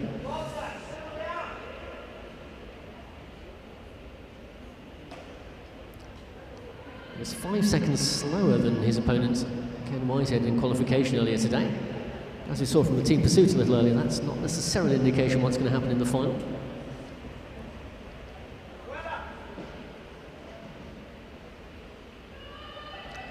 Thornhill with a 5-second advantage currently over Ken Whitehead.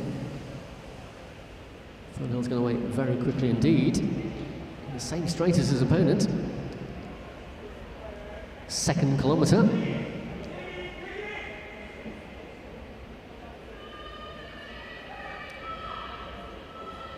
As Thornhill started too quickly.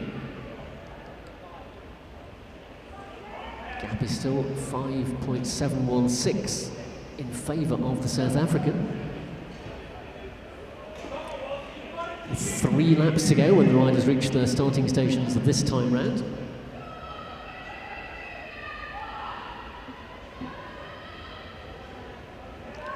Down to 3.4 seconds. So Whitehead beginning to turn the wick up a little bit now.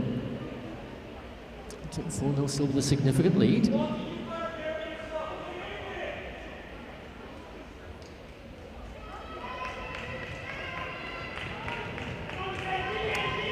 Now Whitehead is going closer, 0.7 of a second now.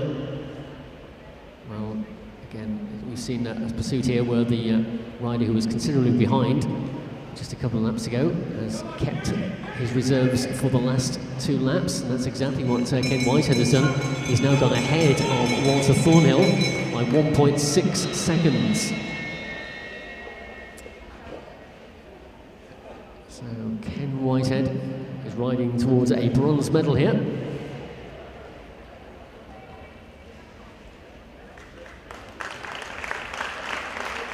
So bronze for Ken Whitehead of Great Britain in 2:43.634. And fourth place for Walter Thornhill, 2:48.280.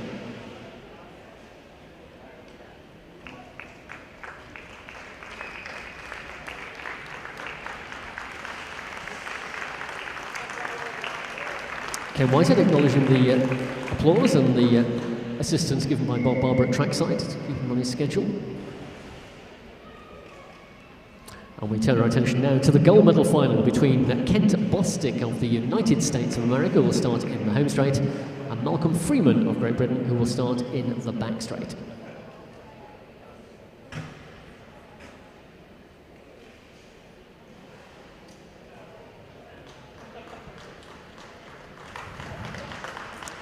Kent Bostic already with scratch and points race gold medals this week. Now looking to add the individual pursuit to that list of achievements. It was the faster qualifier from Malcolm Freeman this morning. Bostic's time 2:41.872 versus Freeman's 2:42.434.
Gold medal final of the individual pursuit 70 to 74 age category. Freeman makes the fastest start by 0.8 of a second.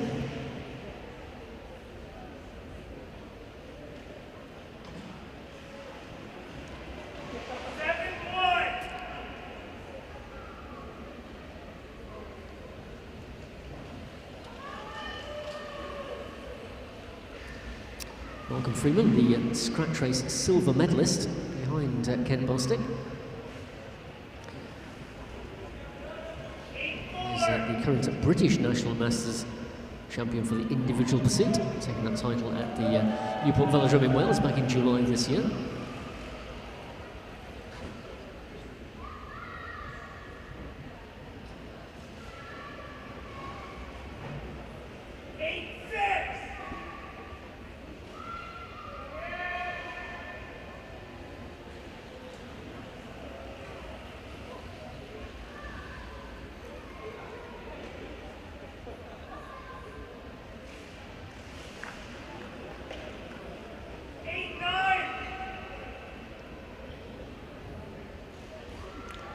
So we're inside the second kilometre here, and the tables have begun to turn in favour of Kent Bostic.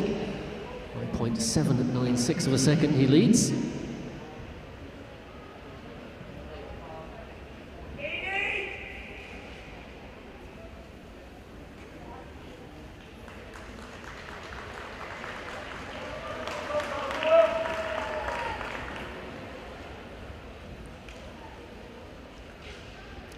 Two laps to go.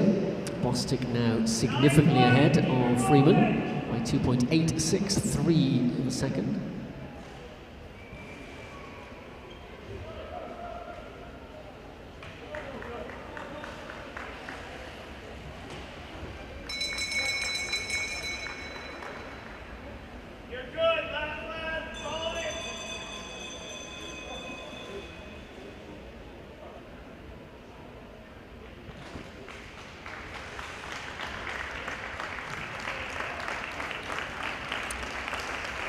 So Ken Bostic has the same straight as his opponent, but he's across the line in 2:38.760. So Ken Bostic is the winner of the gold medal in the men's individual pursuit 70-74. Silver will go to Malcolm Freeman of Great Britain, and the bronze taken by Ken Whitehead, also of Great Britain.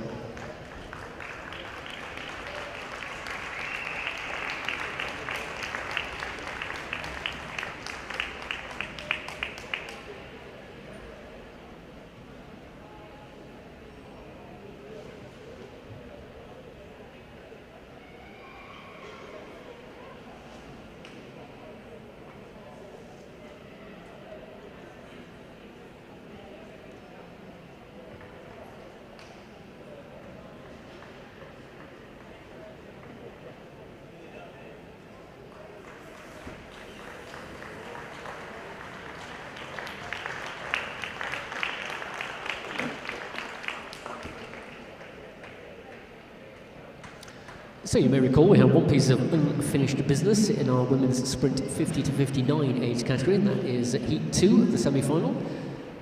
Jenny Borman-Pedersen versus Debbie Capel. Borman-Pedersen won the opening match, Capel hit back to take the second. So next on track will be the decider.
So the riders are onto the track for this decider in the women's sprint 50-59 semi-final, Heat 2.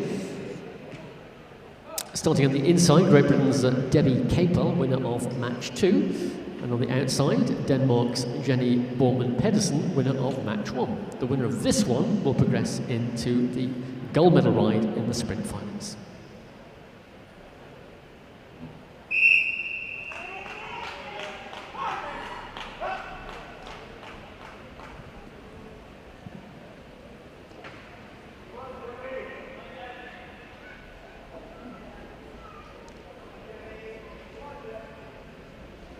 So a relatively rapid departure from the line for both of them. Anxious to get this one over with and see who proceeds further in the competition for the gold medal. Loser, of course, are going to the bronze medal final. Capel, of course, mother of cycling team Great Britain's Sophie Capel. So the sprint genes run in the Capel family. But Jenny Borman Pedersen is a strong opponent. Capel still on the front. Into the closing lap. So Capel has maintained a position inside that sprinter's line. That will force her opponent to go around the outside. Capel still ahead as they come into the scoreboard for the final time. Capel on the inside. Borman Pedersen on the outside. Debbie Capel will take it. Debbie Capel will go into the gold medal final, where she'll meet fellow countrywoman Julie Cooper.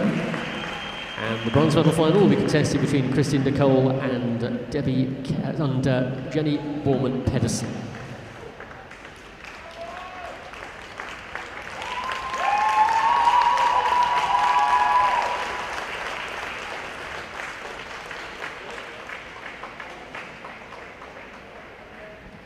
So next on track we'll have the men's individual pursuit 65 to 69 finals.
Men's individual pursuit 65-69, the bronze medal final between Bill Gordon of Australia and Michael Hines of the United States.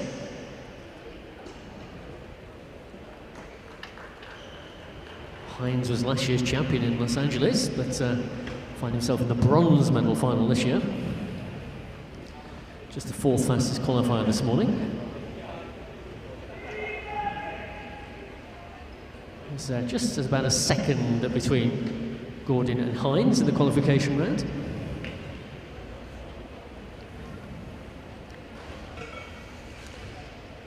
Billy Gordon, already the winner of both the scratch and the points race this week. He's looking to add a bronze medal from the individual pursuit.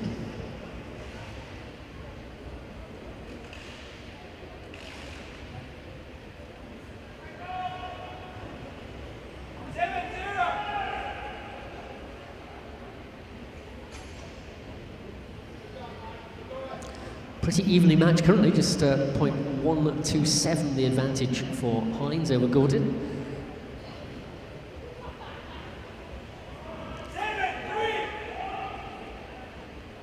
Now the fortunes have swung the other way, with Gordon ahead, 0.428.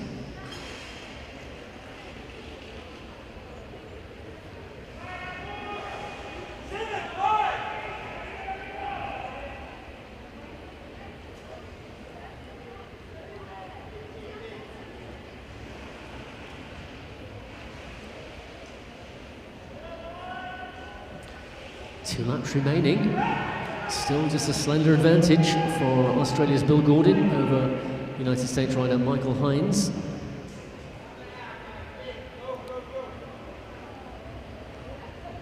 Is Hines able to lift his game in the closing lap? Gordon will get the bell first.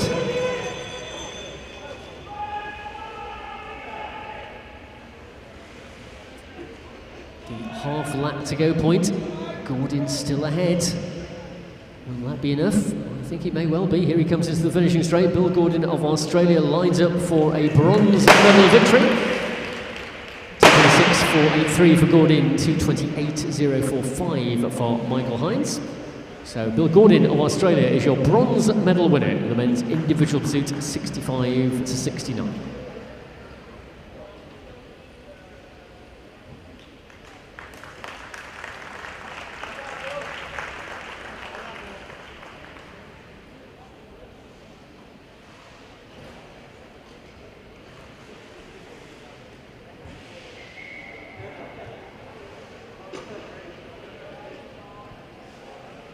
So we'll now bring you the gold medal final.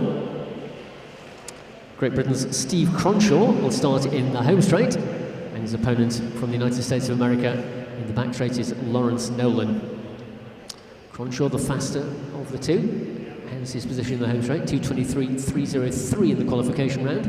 Nolan 2:24.209, so just short of a second the advantage of Cronshaw over Nolan. Steve Cronshaw, the silver medalist last year in Los Angeles.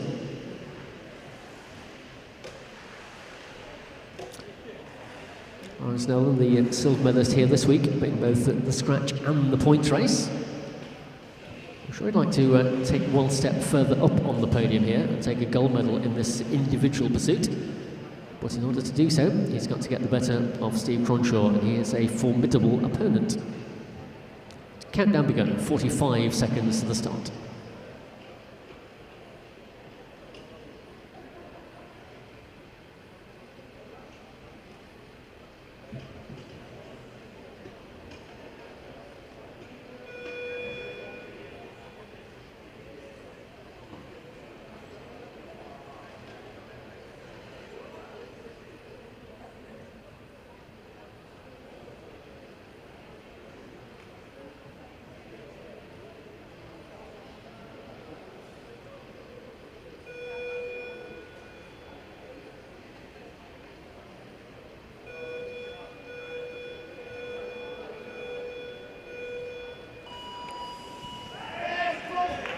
Men's 65-69 gold medal final underway. Cronshaw in the home straight for Great Britain, Nolan in the back straight for the United States. 8 laps to decide the gold medal. Pretty evenly matched at the start. Just the odd thousandth between them. Well, Cronshaw's advantage in qualification this morning was just short of a second faster than Larry Nolan.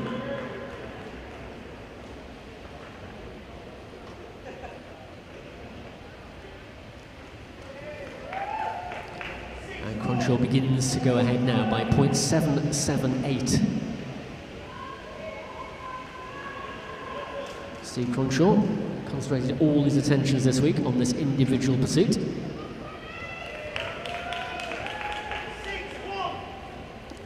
Will it prove fruitful? Will he convert last year's silver to this year's gold? He's ahead at the moment. Gap increases to 1.840 in favour of Steve Cronshaw.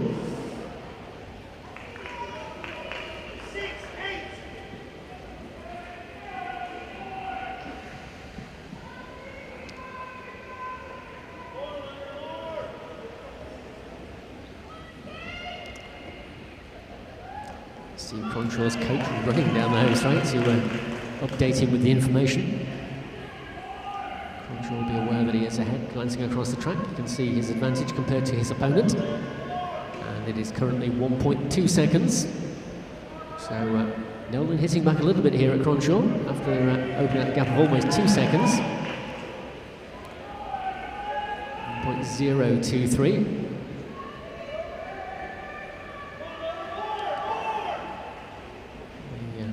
Coach for the American rider, spectators and friends encourage him to give more.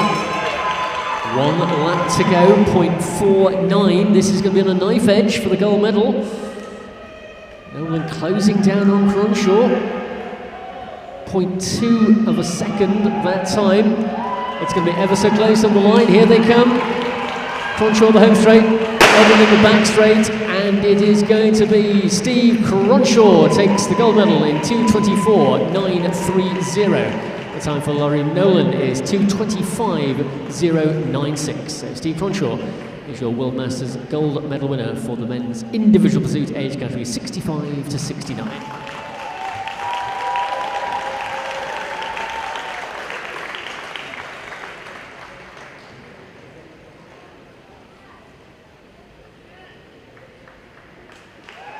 And just to tie that result up, Bill Gordon of Australia, the winner of the bronze medal.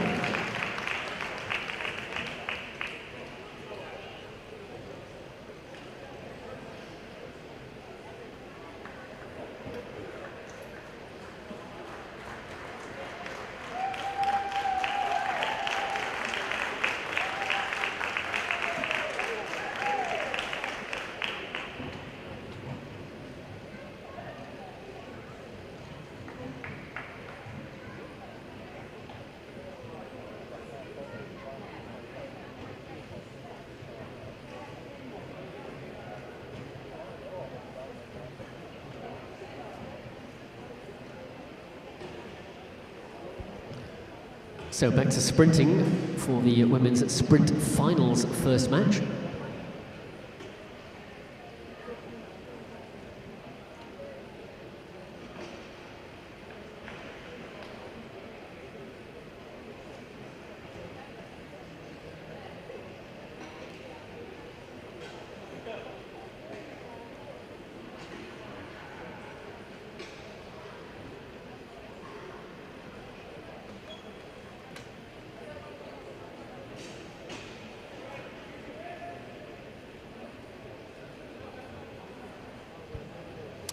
First up will be the bronze medal final, match one between Diane Suttoth of the United States and Beverly Anderson of Australia.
So we're underway for match one. Diane Sudduth leads away.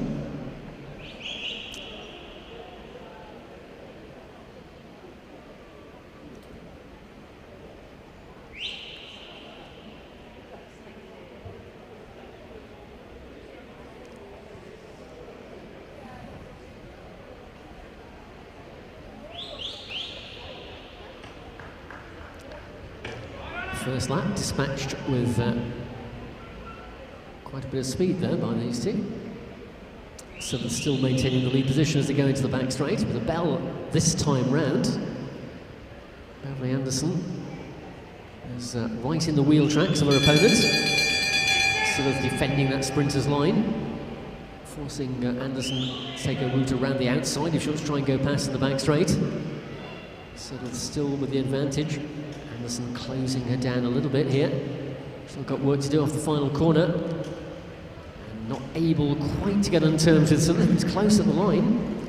But Diane Sudduth of the United States will be the winner of the first match in this bronze medal final in the women's 60+ sprint.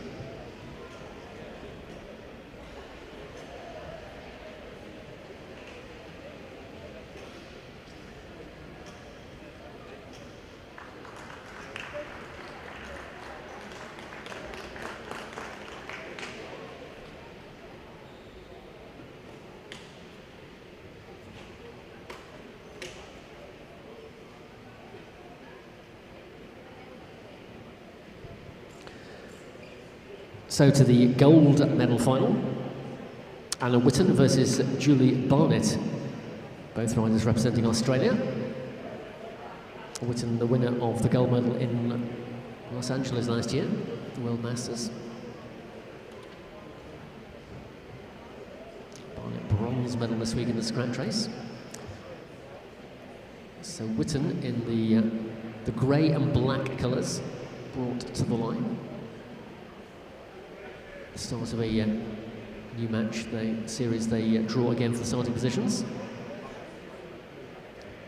Both riders getting some expert sprint help here from Jeff Stoker and Gary Mandy.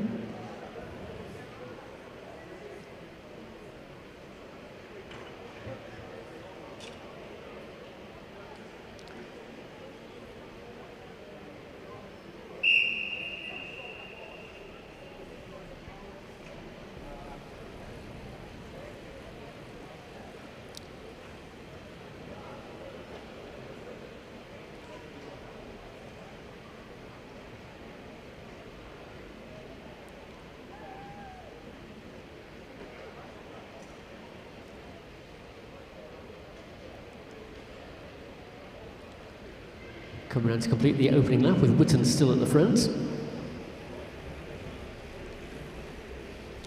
Barnett moves out slightly, just have a little look around the right shoulder of Anna Whitten.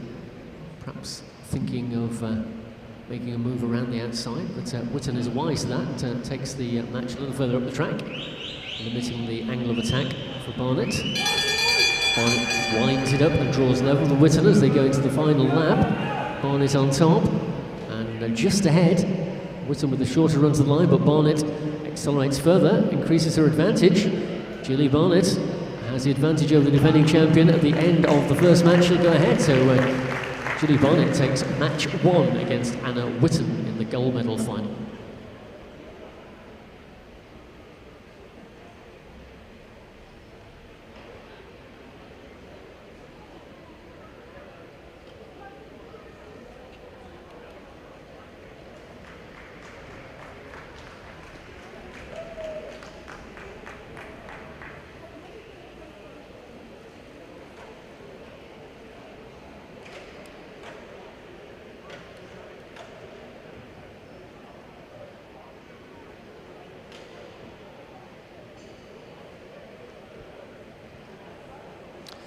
So on to the women's sprint 50 to 59 finals race one. Bronze medal final between Christine de Cole of the United States and Janni Borman Pedersen of Denmark.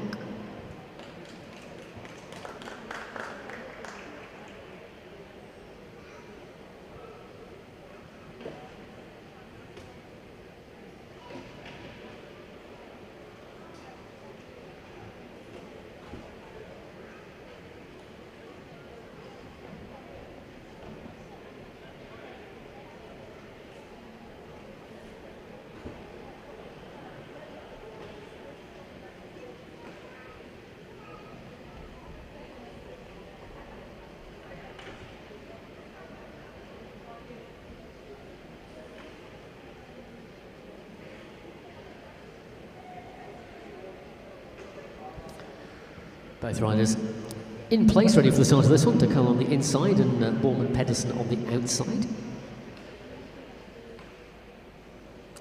Starter checking both are ready. And she will blow the whistle to get them underway.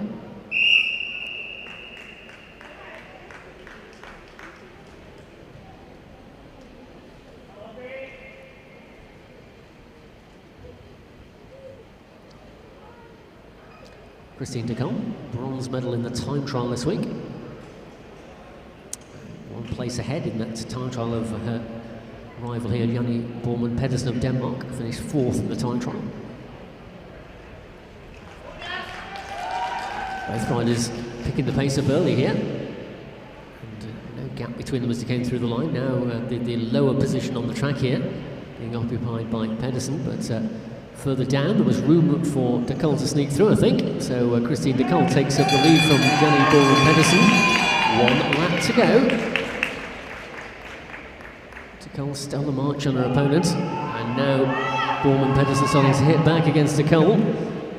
Slightly ahead at corner 3. The rider on the outside's got further to go, but it's going to be Janni Borman Pedersen of Denmark who will take that one. So she goes 1 match ahead in the bronze medal final.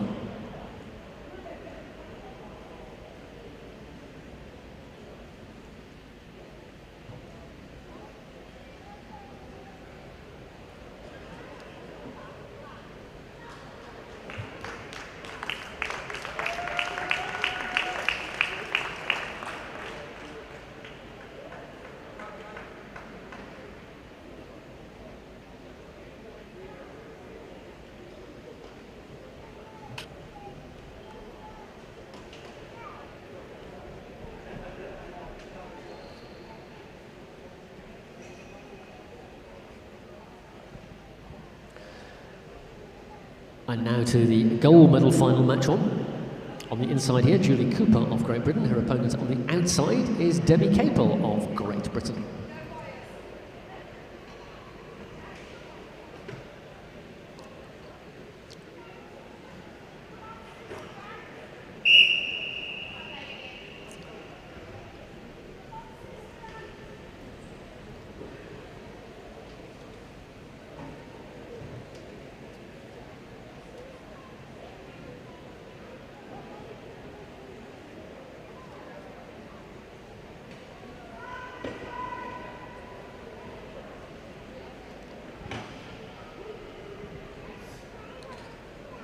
Julie Cooper with the time trial win already this week, and Debbie Capel, silver in the time trial, silver in the scratch race.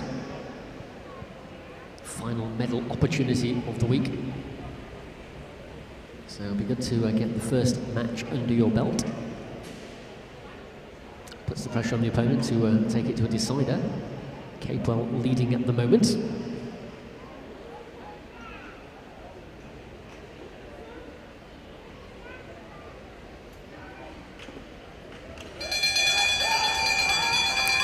Bell, Cooper decides to take a little bit more closer attention to Capel. Capel comes off the corner with the advantage, but Cooper moves almost level as a corner 4.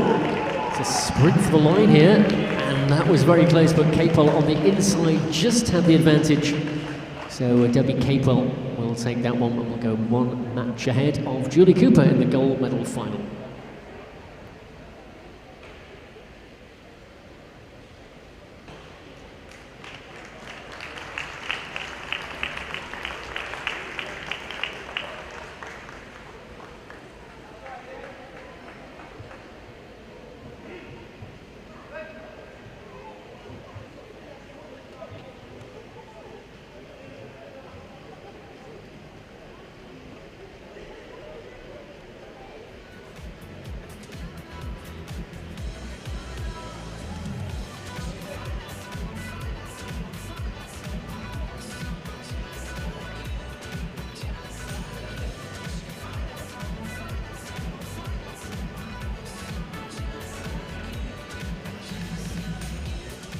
So the age category now 35-49, women's sprint finals bronze medal match.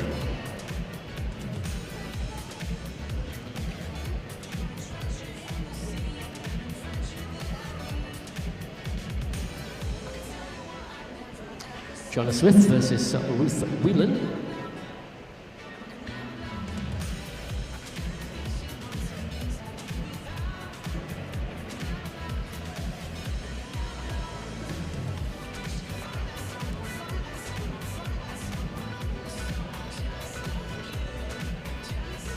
So Whelan in the black of New Zealand and Smith in the grey patterned jersey for Great Britain.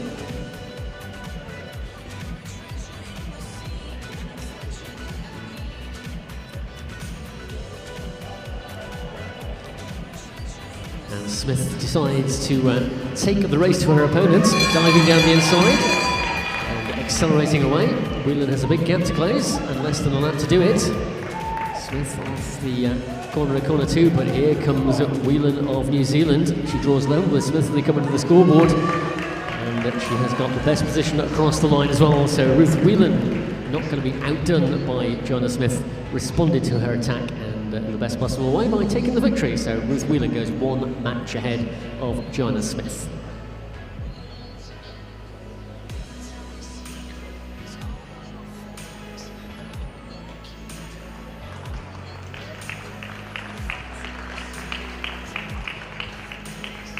Speaking of speed, the riders who are meeting here for the first of a potential 3 matches for the gold medal final both have speed in abundance. We've seen it demonstrated in the preceding rounds of the sprint competition.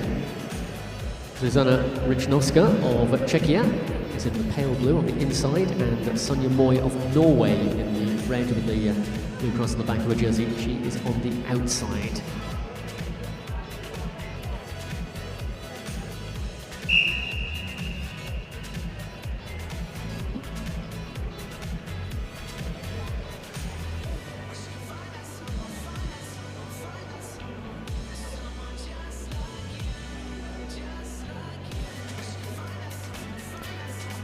Richnovska managed to lead away from the line, which she did. Moy occupying the lower portion of the track here. Richnovska has forced her opponent to come to the front. Quite sure that she had to force her in. Sonja Moy moved ahead. Richnovska drops in behind her now. So Moy needs to be very attentive to any attack from Zuzana Richnovska, because we've seen how quickly she can go and how far out she can go from as well.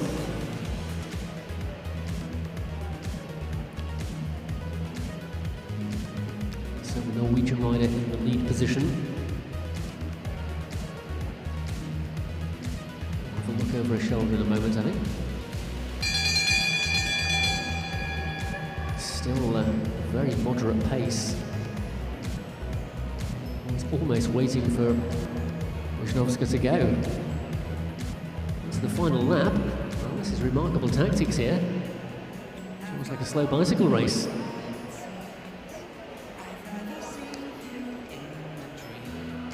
Quite sure what is going on here, but over the top comes a rider from Czechia, Zuzana Richnovska. And she takes the victory. Well, I'm not quite sure what was going on there, folks.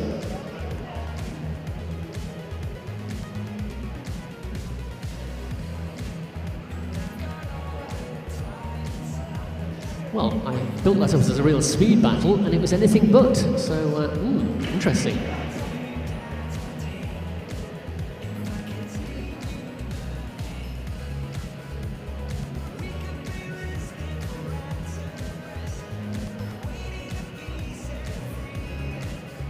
So that's intriguing to see what will happen in match 2. Perhaps it'll walk around the track rather than using bicycles. Anyway, we shall wait and see.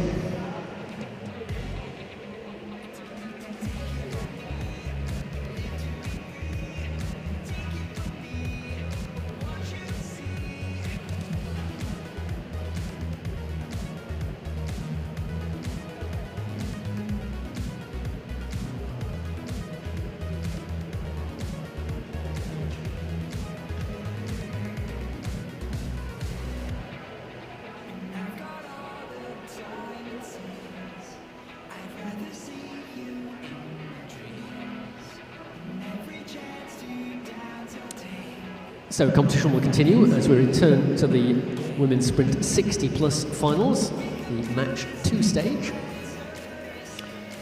First on track will be the bronze medal final between Diana Sudduth of the United States and Beverly Anderson of Australia.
So the riders come to the line for this bronze medal match 2, Diana Sudduth and Beverly Anderson.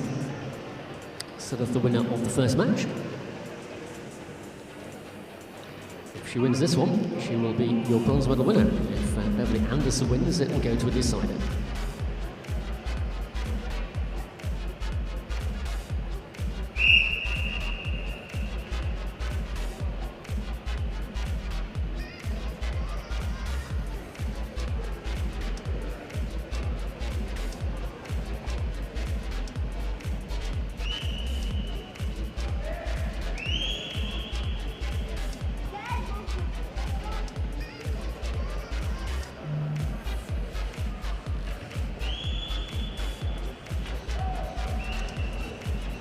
Anderson on the front here, sort of allowing her some ground.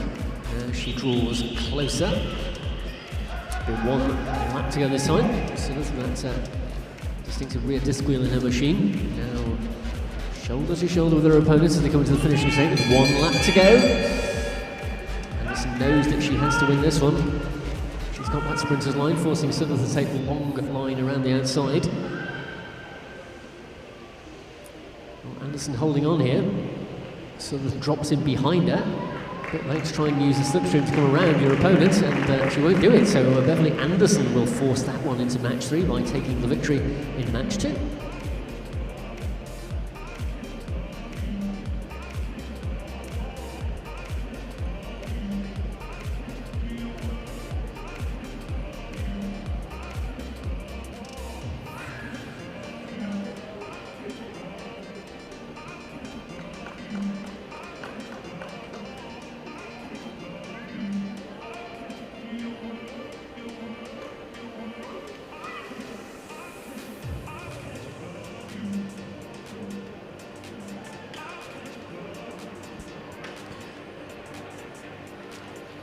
Next up, the gold medal final match 2 between Anna Whitten and Julie Barnett, both riders representing Australia.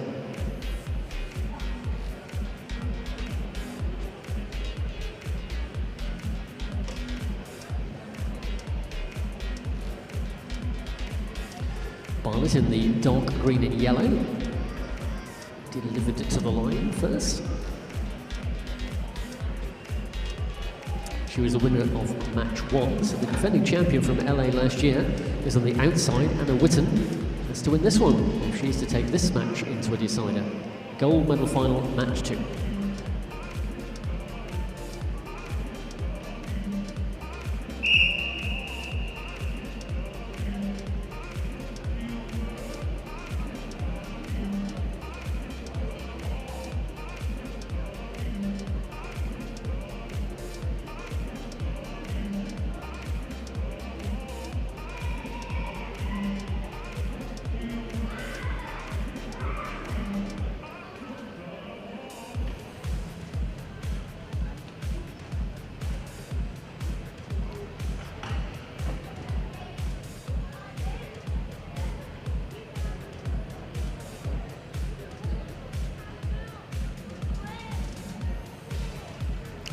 coming around to complete the first lap. With Barnett still on the front.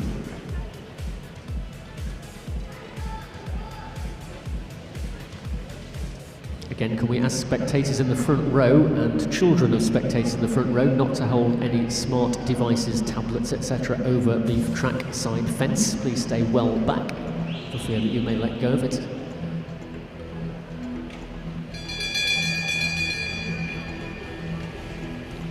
So Barnett accelerating here. Whitten has to close the gap, has to get the better of Barnett in this half lap.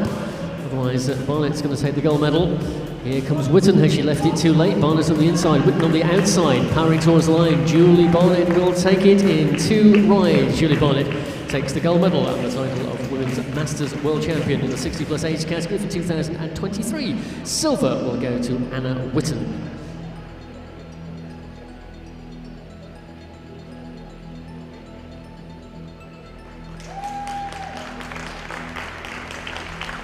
Sporting handshake, well it nearly was, they missed. I'm sure we'll catch each other shortly.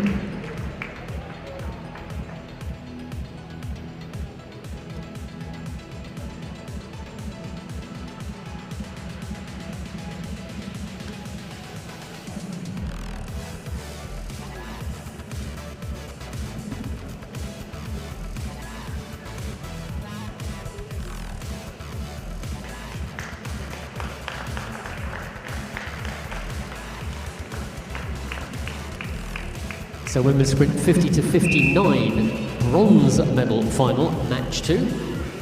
Jenny Borman-Pedersen and Christine Nicole. Jenny Borman-Pedersen who won the first match. She is the rider in the lower position on the track in the darker colours.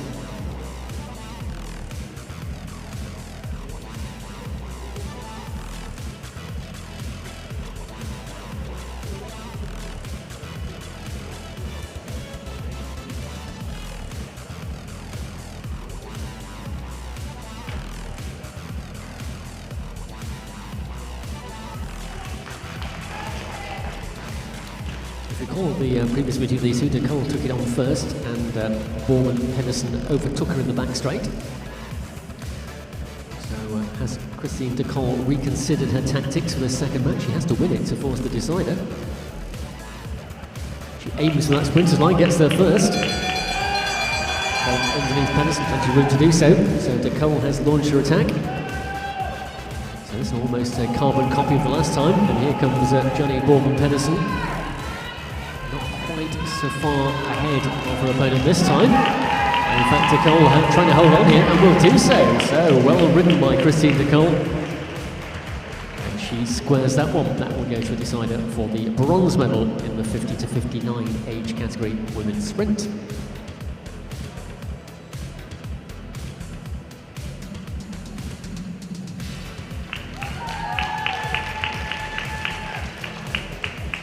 To the delight of the USA spectators, acknowledged by Christine. And we move on to the gold medal final. Julie Cooper and Debbie Capel, both representing the home nation of Great Britain.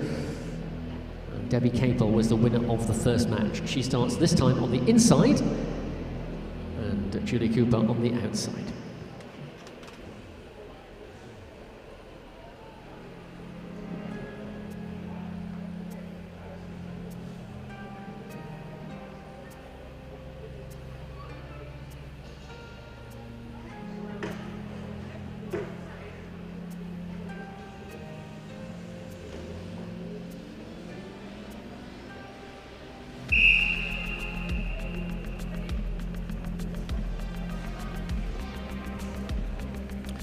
So what can Julie Cooper do to try and hit back against Debbie Capel?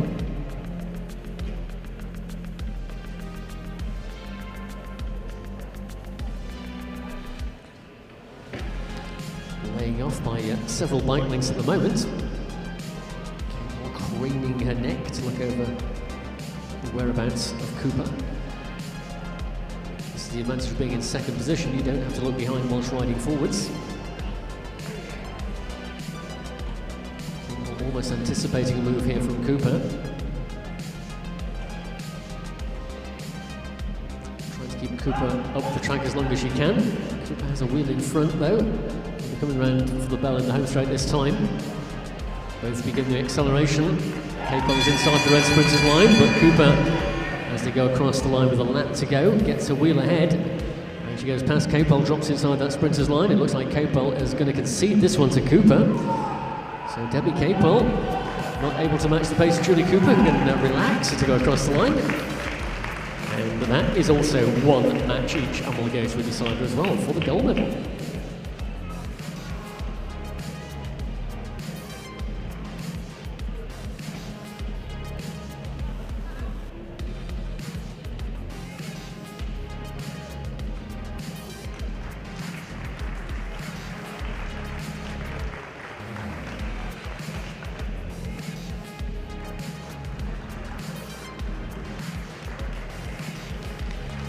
So onto the 35-49 age category. Again, we're at the match 2 stage here.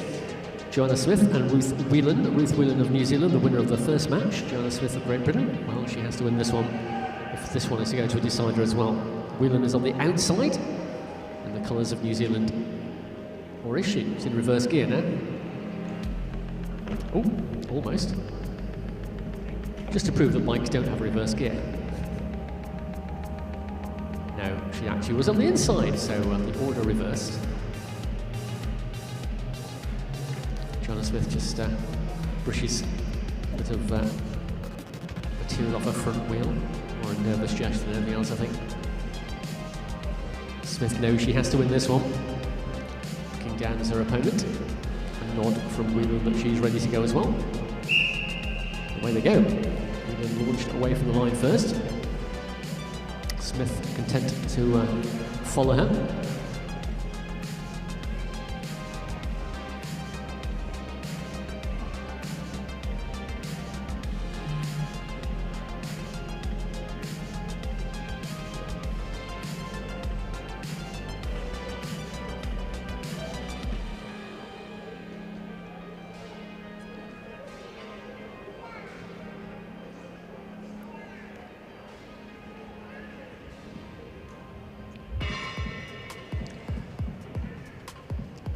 Joanna Smith looking down from the heights of the home straight at her opponent. Ruth Whelan occupying the middle ground of the track. Now she dips down a little lower. 1 and just over a half lap to go. Smith trying to use the height of the banking here to her advantage. She's left a lot of ground to close down on Ruth Whelan.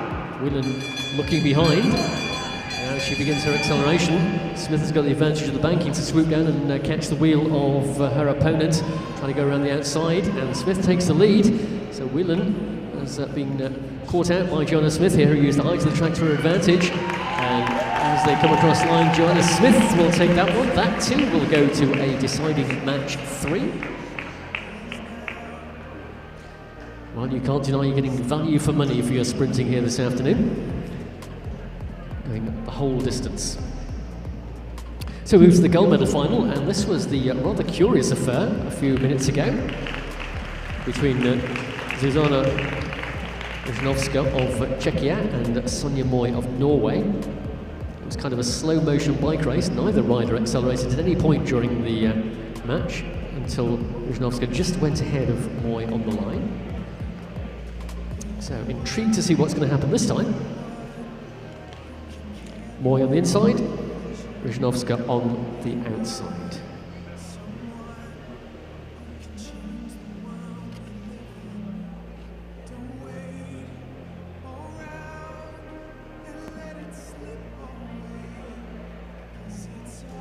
So the rules require them to complete the first half lap at walking pace. What happened last time is they did that, then slowed down.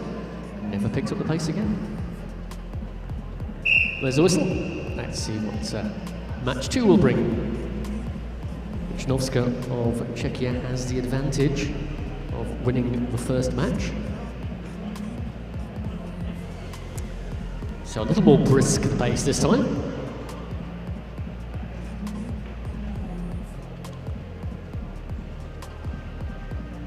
Moy in the lead position at the completion of the opening lap. Ryszynowska poised to choose her moment to go on the attack. Both riders riding as high as you can down the back straight. With a bell this time, Ryszynowska is first to launch. She aims that red sprinter's line, she gets there. Gap to close for Sonja Moy already for Norway, so the rider from Czechia is leading into the back straight, but here comes Moy.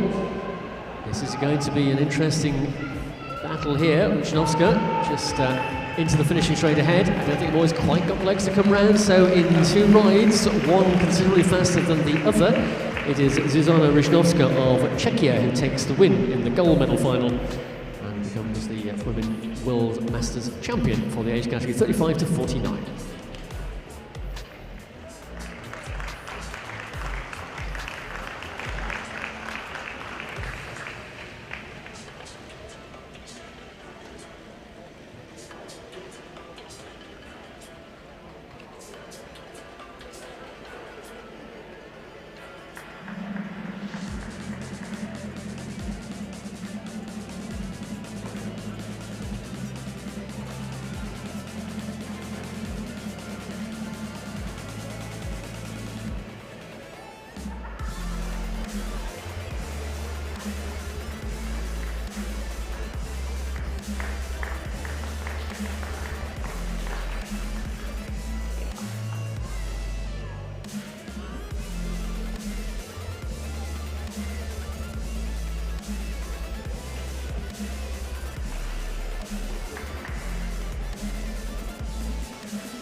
Ladies and gentlemen, welcome to the awards ceremony of the 2023 UCI Masters Track World Championships in Manchester.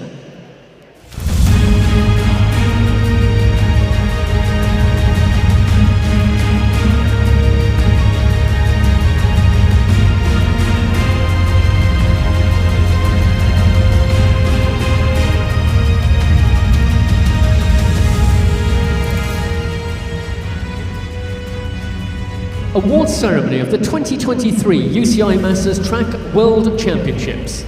Men's team pursuit, age category 45 to 54. The medals and jerseys will be presented by Bob Howden, OBE, President of British Cycling. In second place, and winners of the silver medal, representing Great Britain, Team Oton Avias, James Perkins, Joel Stewart, Rob West, Ian Cooper.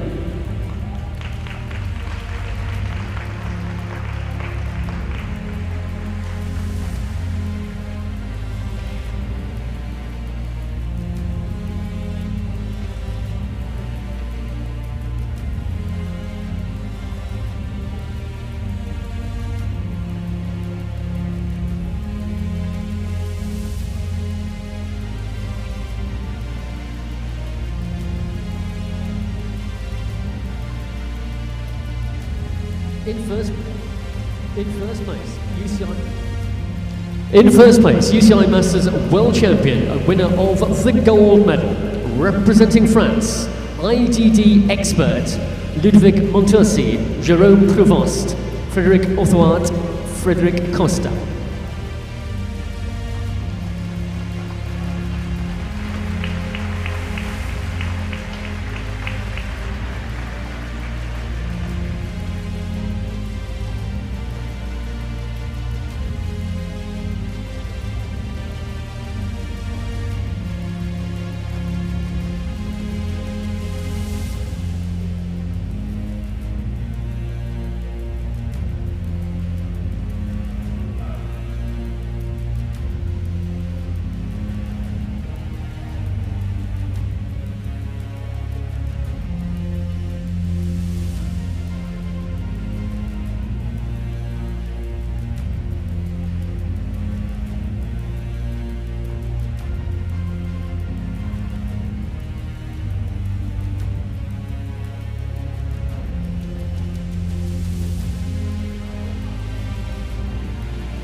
Ladies and gentlemen, in honour of our new UCI Masters World Champions, we present the National Anthem of France.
Ladies and gentlemen, please, one more time, your applause for our medalists.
Ladies and gentlemen, welcome to the awards ceremony of the 2023 UCI Masters Track World Championships in Manchester.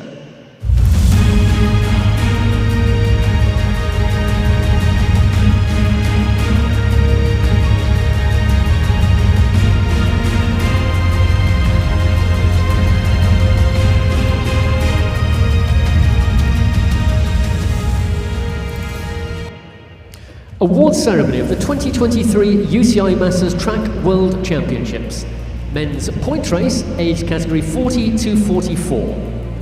The medals and jersey will be presented by Ian Emerson, OBE, Chairman of the World Masters Organising Committee. In third place, a winner of the bronze medal, representing Poland, Adrian Swiderski.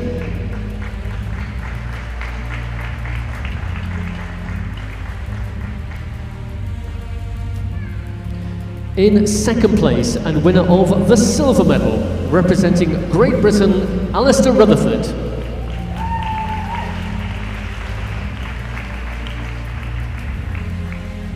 In first place, UCI Masters World Champion and winner of the gold medal, representing the Netherlands, Chris Kerdiek.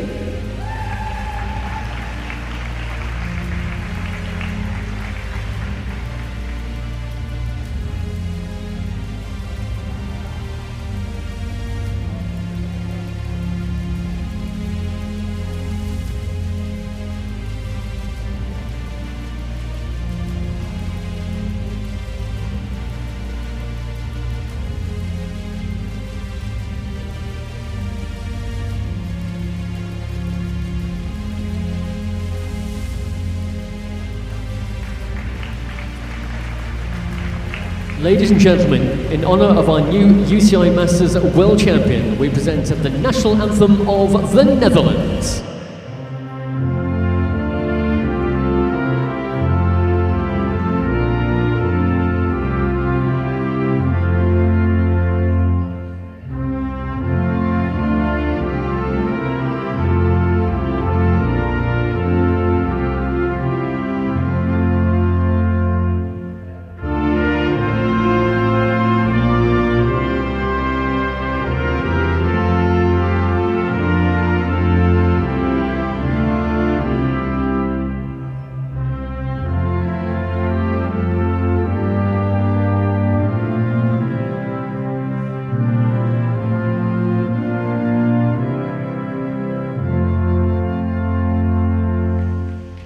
Ladies and gentlemen, please, one more time, your applause for our medalists.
Ladies and gentlemen, welcome to the awards ceremony of the 2023 UCI Masters Track World Championships in Manchester.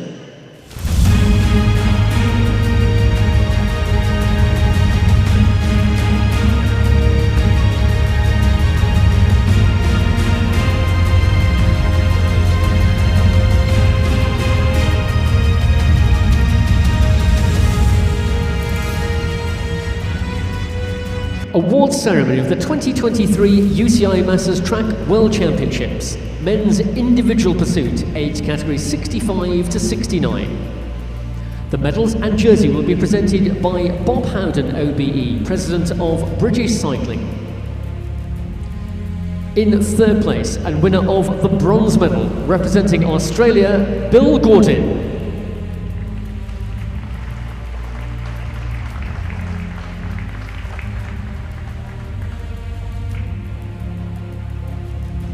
In second place and winner of the silver medal, representing the United States of America, Lawrence Nolan.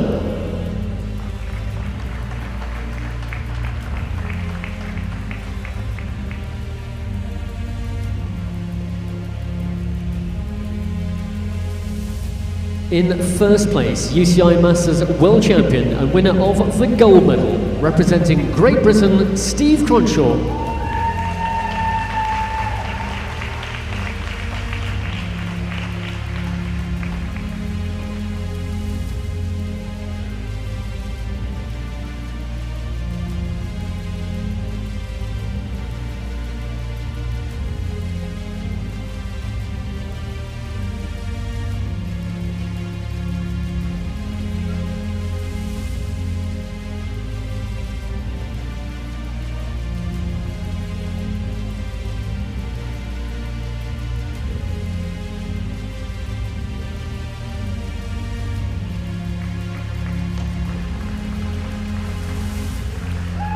Ladies and gentlemen, in honour of our new UCI Masters World Champion, we present the National Anthem of Great Britain.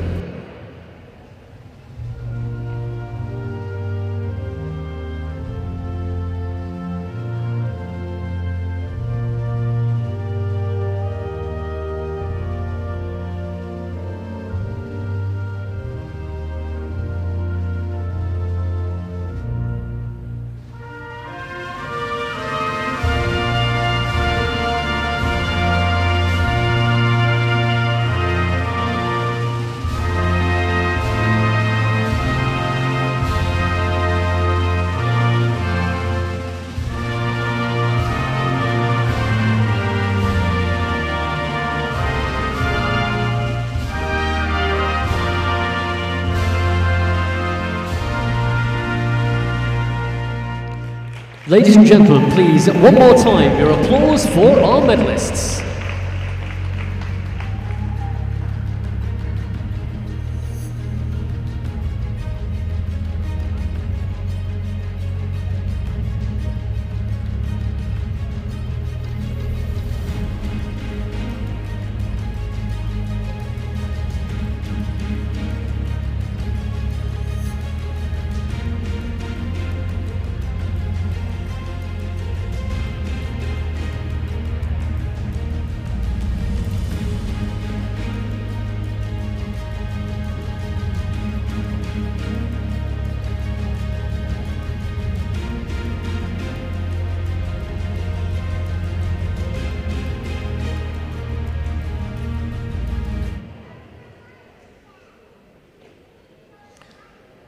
Ladies and gentlemen, welcome to the awards ceremony of the 2023 UCI Masters Track World Championships in Manchester.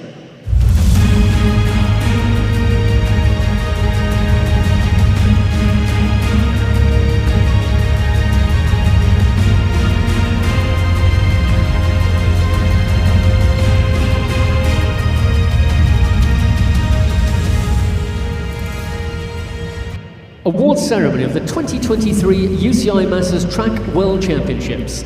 Men's individual pursuit, age category 70 to 74.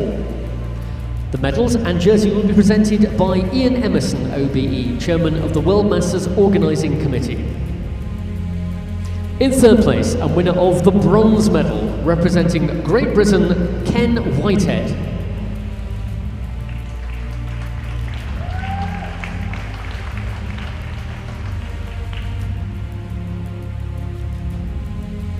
In second place, and winner of the silver medal, representing Great Britain, Malcolm Freeman.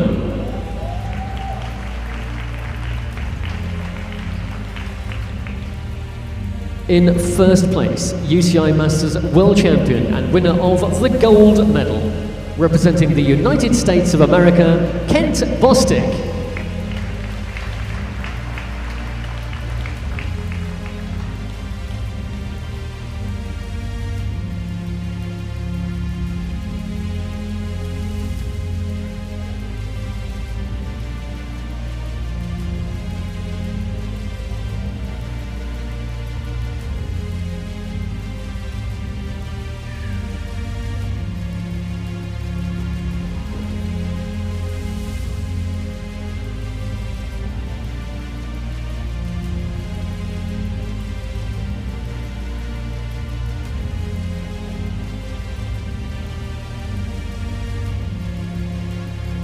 Ladies and gentlemen, in honour of our new UCI Masters World Champion, we present the national anthem of the United States of America.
Ladies and gentlemen, please, one more time, your applause for our medalists.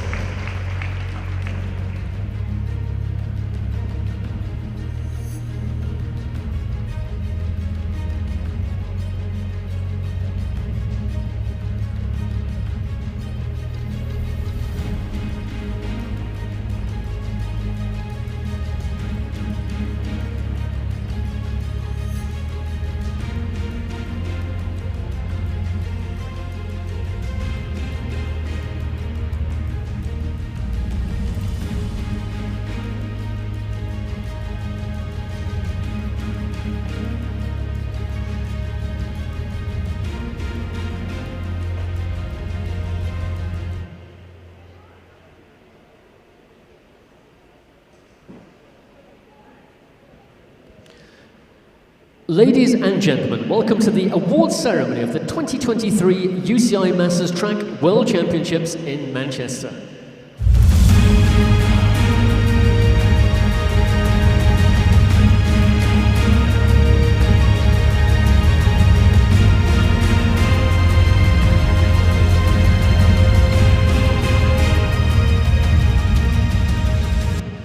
Award ceremony of the 2023 UCI Masters Track World Championships, men's individual pursuit, age categories 75 to 79. The medals and jersey will be presented by Bob Howden, OBE, President of British Cycling. In third place, a winner of the bronze medal, representing France, Michel Briat.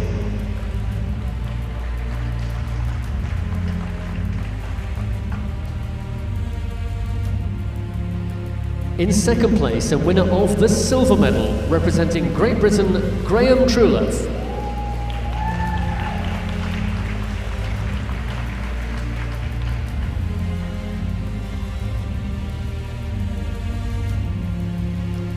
In first place, UCI Masters World Champion and winner of the gold medal, representing New Zealand, Colin Claxton.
Ladies and gentlemen, in honour of our new UCI Masters World Champion, we present the national anthem of New Zealand.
Ladies and gentlemen, please, one more time, your applause for our medalists.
Ladies and gentlemen, welcome to the awards ceremony of the 2023 UCI Masters Track World Championships in Manchester.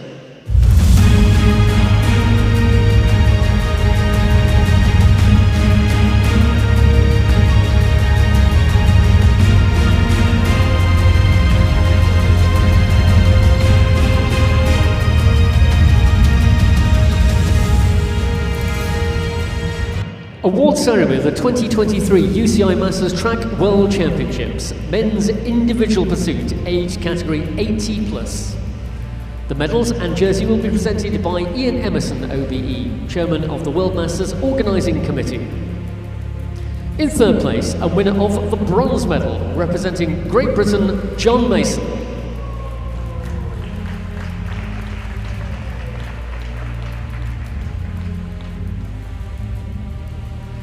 In second place, a winner of the silver medal, representing Great Britain, David Solway.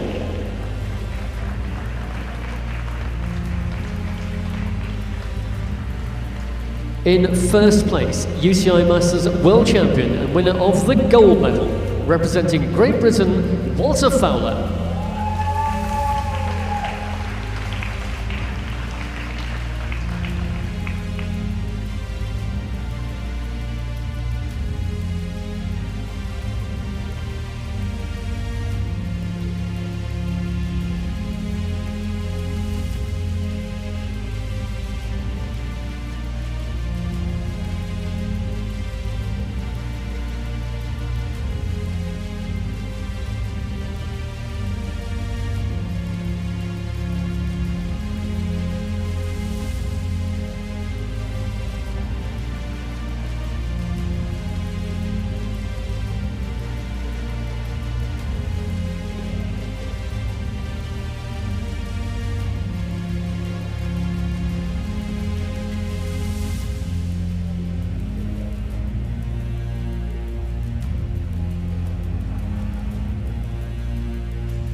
Ladies and gentlemen, in honour of our new UCI Masters World Champion, we present the National Anthem of Great Britain.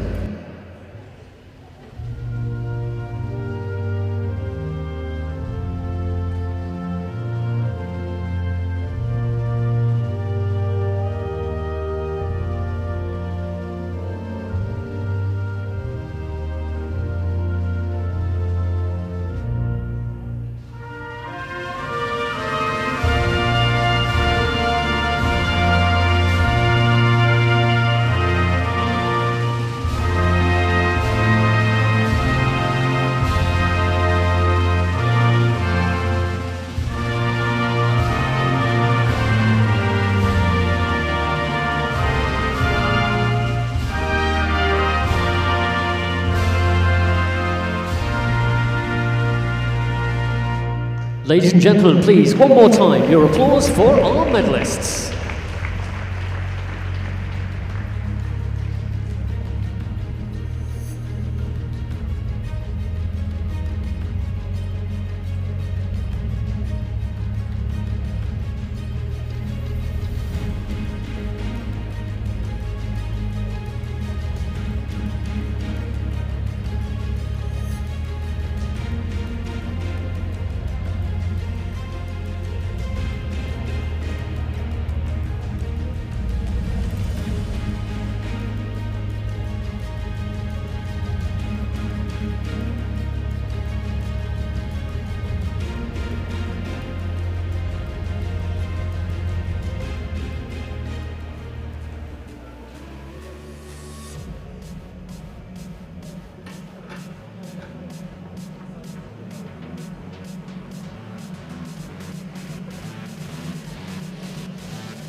So we come to our bumper collection of match C's in the women's sprint.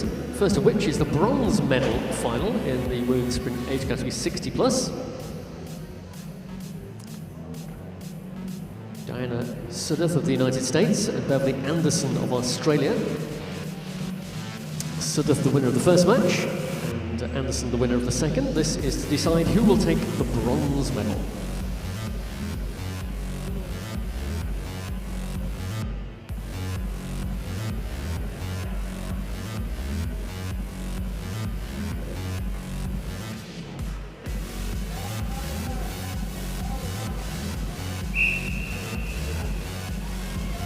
Sudduth on the inside, Anderson on the outside. Sudduth obliged to lead, but Anderson was level with that already as they come out of corner 2. And gets her wheel ahead before they get to corner 3.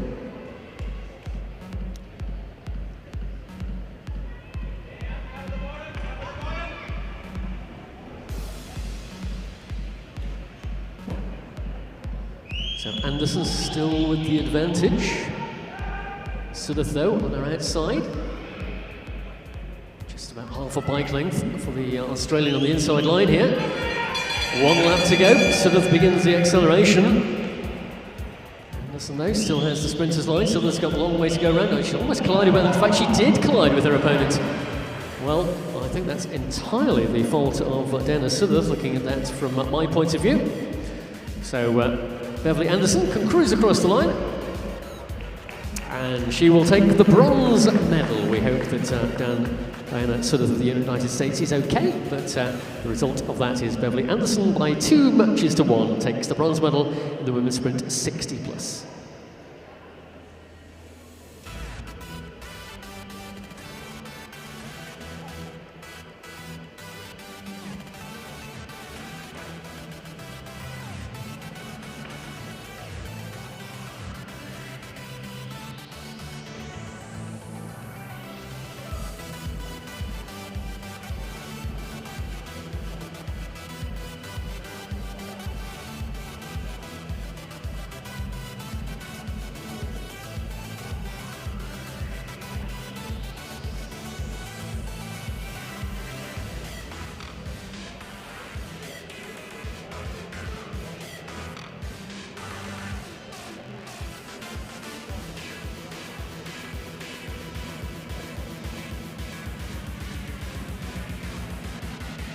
So to the women's sprint 50 to 59, both finals which require a third and decisive ride.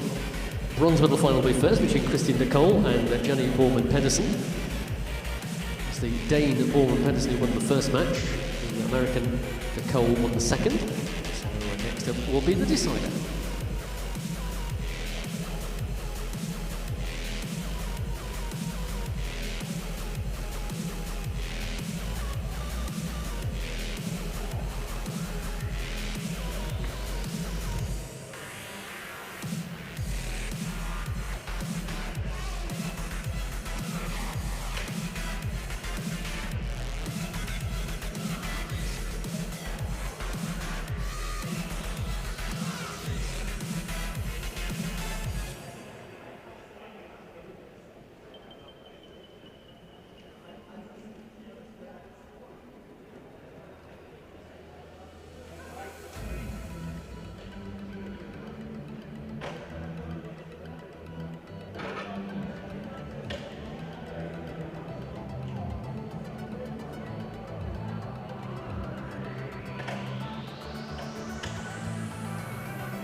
So just a small repair required on the track where they came to grief in the previous match.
So we're away for this bronze medal decider between Christine De Cole and Jenny Borman-Pedersen.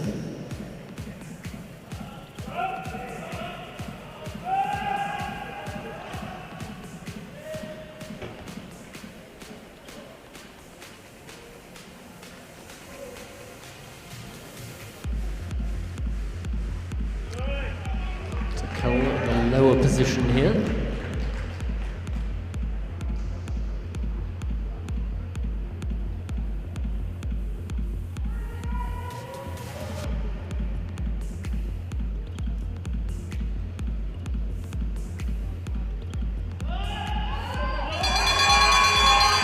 Out of the saddle for De Cole. Jenny Borman-Pedersen still got work to do here. De Cole has the advantage going down the back straight. Pedersen now begins to pick up the pace. Almost on terms as they come under the scoreboard. Still advantage though for De Cole into the finishing straight. Can Pedersen come over the top? It's going to be close. Yes, she can. So Jenny Borman-Pedersen of Denmark gets the better of Christine De Cole in the last few meters of that, and she will take the bronze medal.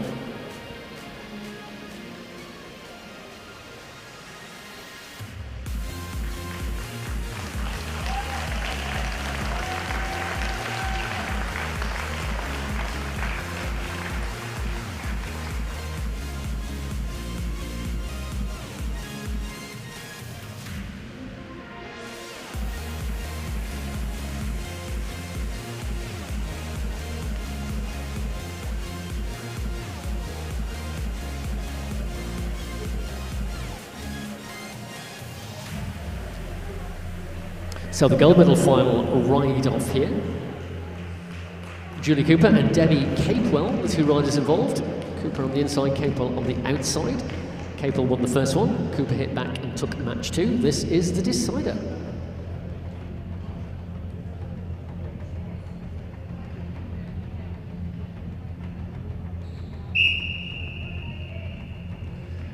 Cooper obliged to lead for the first half lap. As Capewell decides to go past her. Every indication is that she isn't going to do that. So we'll track behind her opponent into the back straight. First half lap completed.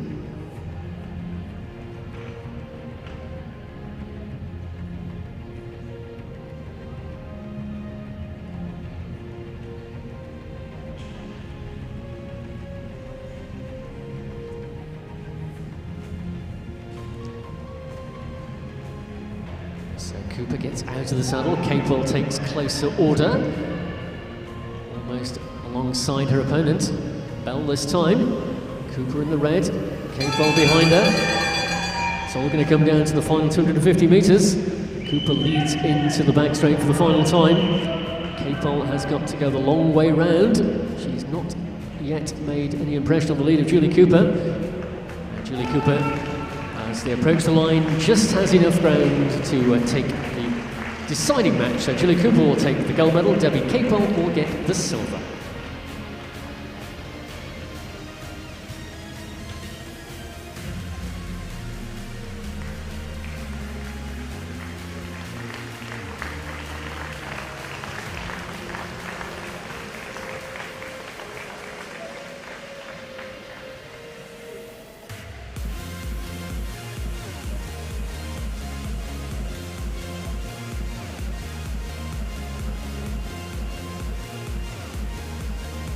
So two more deciders to go. This is in the age category 35-49. First is in the bronze medal ride between Joanna Smith of Great Britain and Ruth Whelan of New Zealand. Whelan took the first one, Smith took the second. Ruth Whelan will start on the inside position this time, with the black colours of New Zealand, and her opponent, Joanna Smith, in the grey patterned jersey, is on the outside.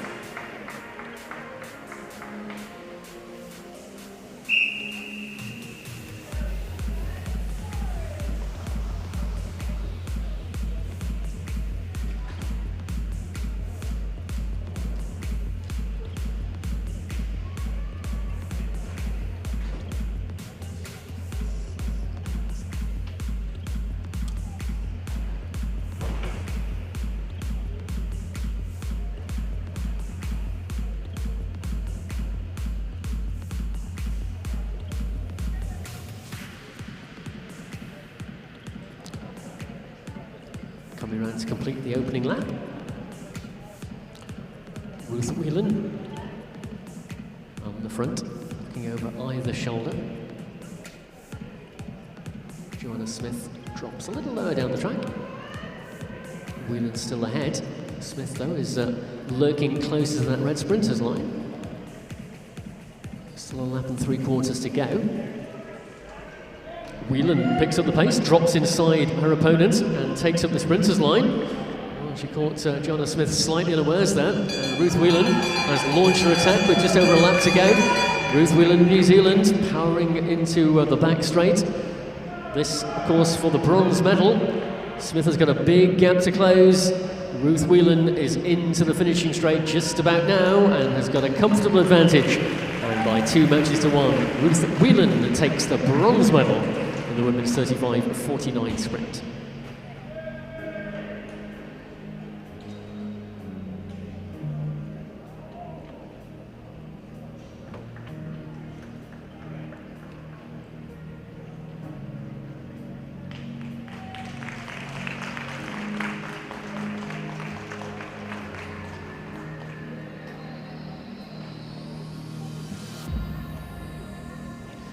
So that's completion of our match C's. Next up, we'll have the medal ceremonies for the women's sprint competition. So final competitive action on the track, by the way, following those medal ceremonies, will be the Brian Kosovella Memorial Scratch Race, contested over 20 laps of the track.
Ladies and gentlemen, welcome to the awards ceremony of the 2023 UCI Masters Track World Championships in Manchester.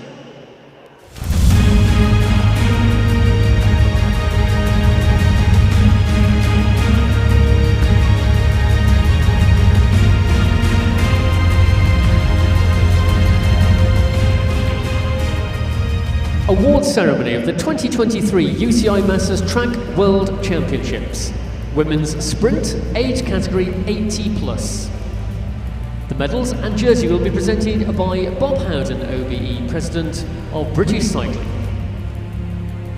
In first place, UCI Masters World Champion and winner of the gold medal, representing the United States of America, Bonnie Woodbury.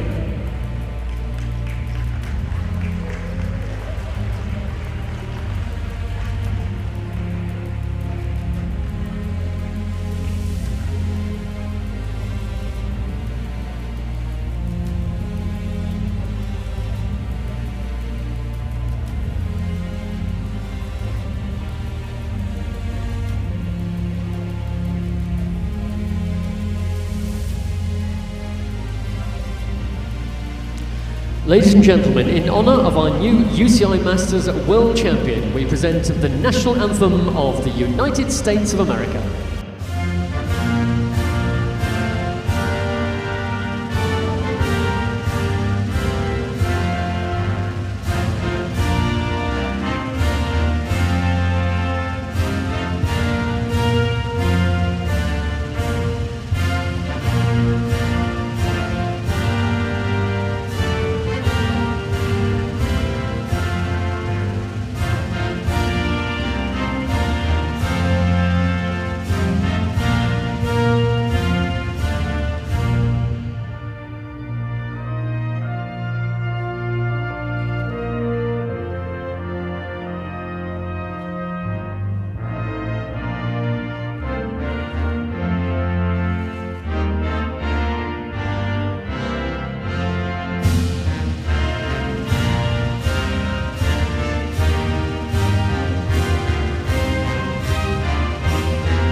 Ladies and gentlemen, please, one more time, your applause for our medalist.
Ladies and gentlemen, welcome to the awards ceremony of the 2023 UCI Masters Track World Championships in Manchester.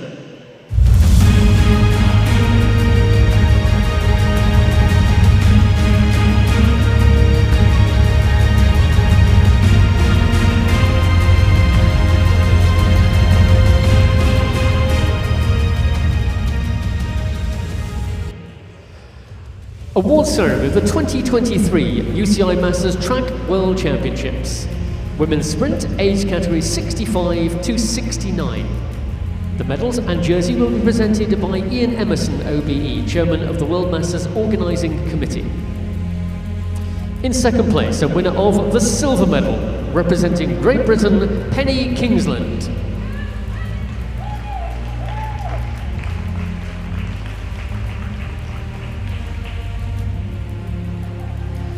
In first place, UCI Masters World Champion and winner of the gold medal, representing Australia, Beverly Anderson.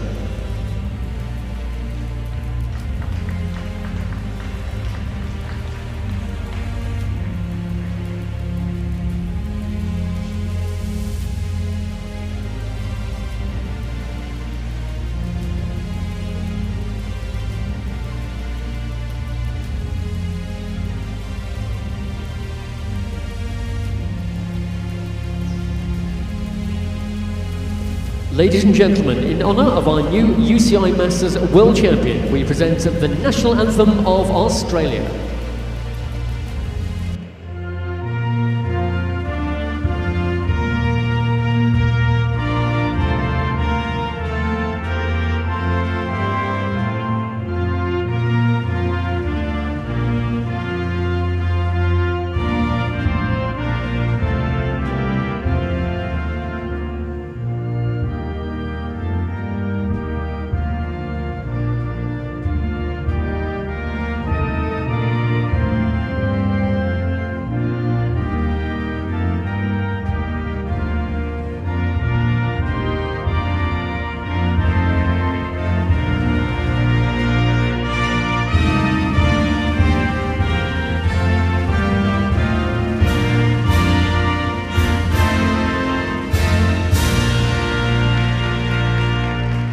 Ladies and gentlemen, please, one more time, your applause for our medalists.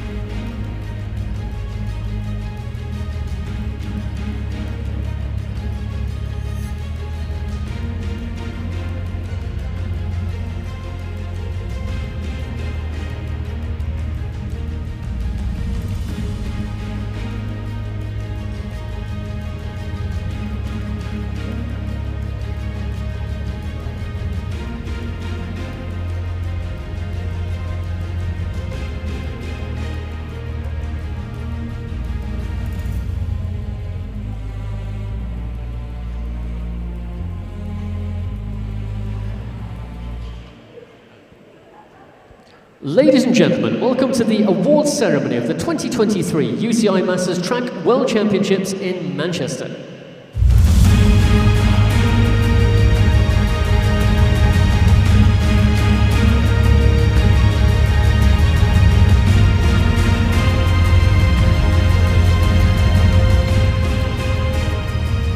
Awards ceremony of the 2023 UCI Masters Track World Championships, Women's Sprint, age category 60 to 64. The medals and jersey will be presented by Bob Howden, OBE, President of British Cycling. In third place, a winner of the bronze medal, representing the United States of America, Diane Sudduth.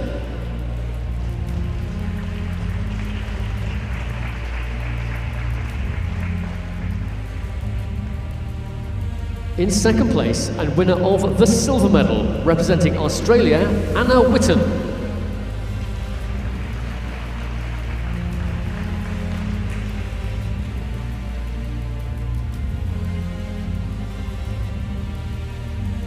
In first place, UCI Masters World Champion and winner of the gold medal, representing Australia, Julie Barnett.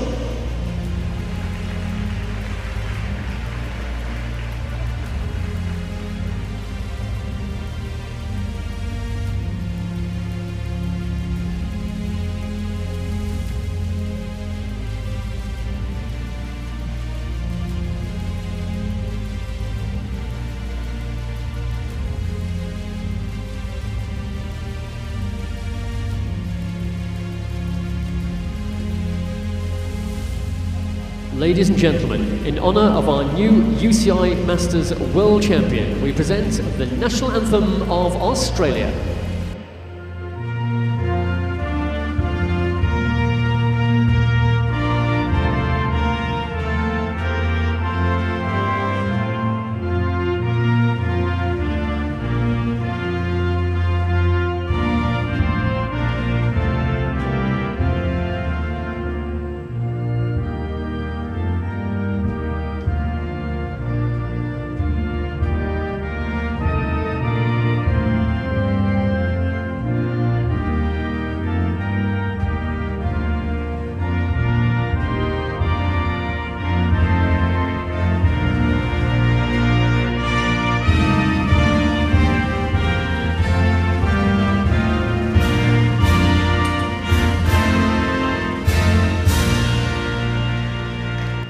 Ladies and gentlemen, please, one more time, your applause for our medalists.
Ladies and gentlemen, welcome to the awards ceremony of the 2023 UCI Masters Track World Championships in Manchester.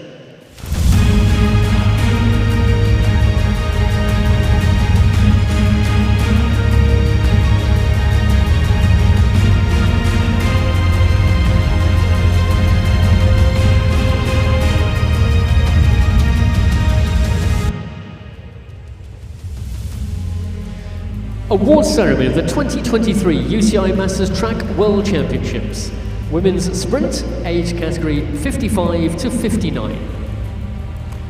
The medals and jersey will be presented by Ian Emerson, OBE, Chairman of the World Masters Organising Committee. In third place, a winner of the bronze medal, representing the United States of America, Gia Johnson.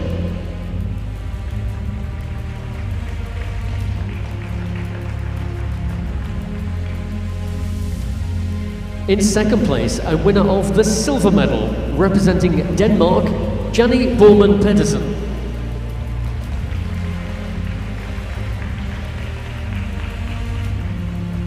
In first place, UCI Masters World Champion and winner of the gold medal, representing Great Britain, Debbie Capewell.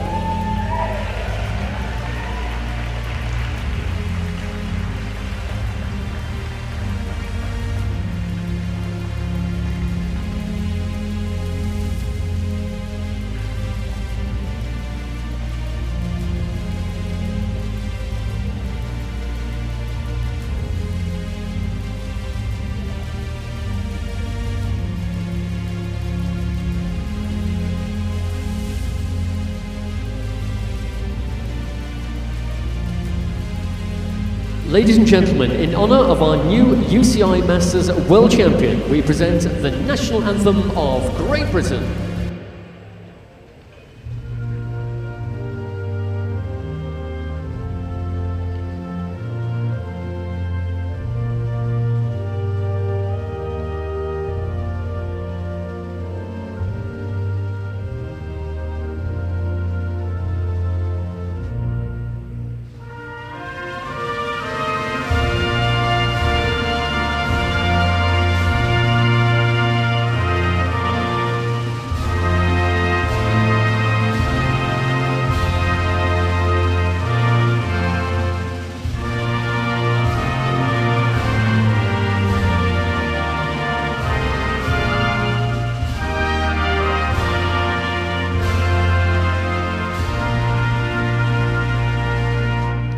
Ladies and gentlemen, please, one more time, your applause for our medalists.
Ladies and gentlemen, welcome to the awards ceremony of the 2023 UCI Masters Track World Championships in Manchester.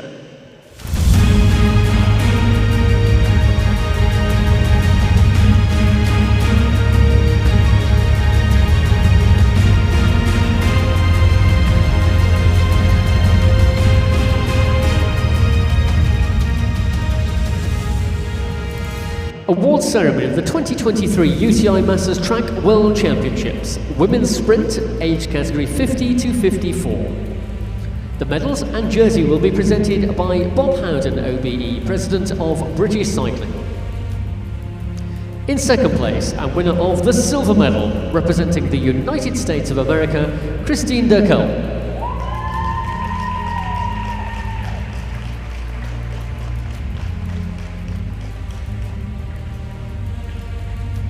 In first place, UCI Masters World Champion and winner of the gold medal, representing Great Britain, Julie Cooper.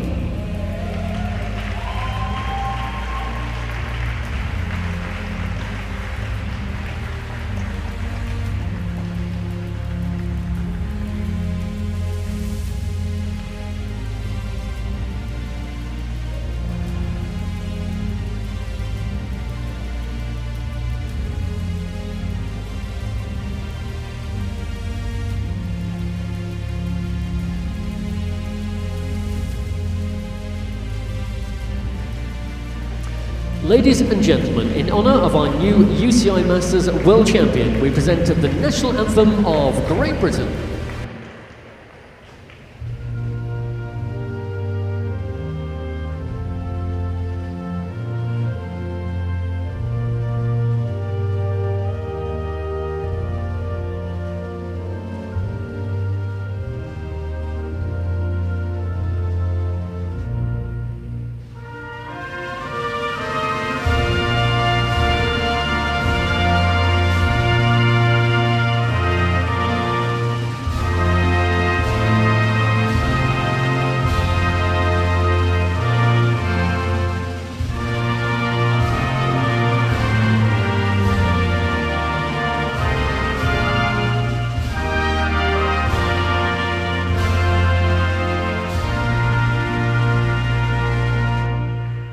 Ladies and gentlemen, please, one more time, your applause for our medalists.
Ladies and gentlemen, welcome to the awards ceremony of the 2023 UCI Masters Track World Championships in Manchester.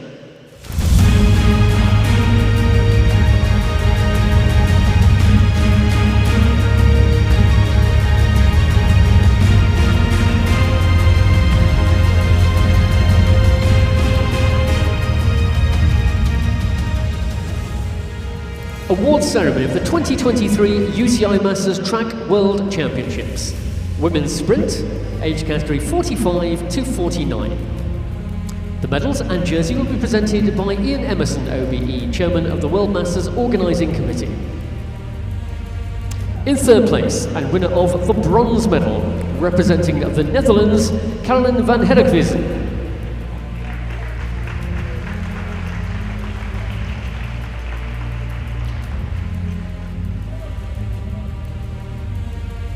In second place and winner of the silver medal, representing New Zealand, Ruth Whelan.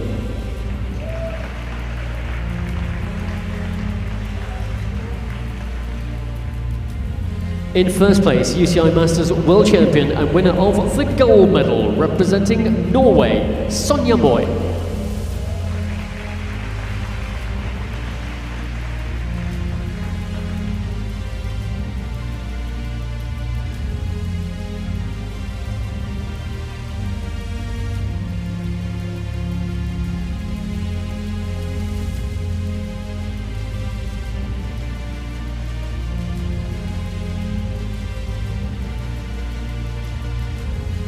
Ladies and gentlemen, in honour of our new UCI Masters World Champion, we present the national anthem of Norway.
Ladies and gentlemen, please, one more time, your applause for our medalists.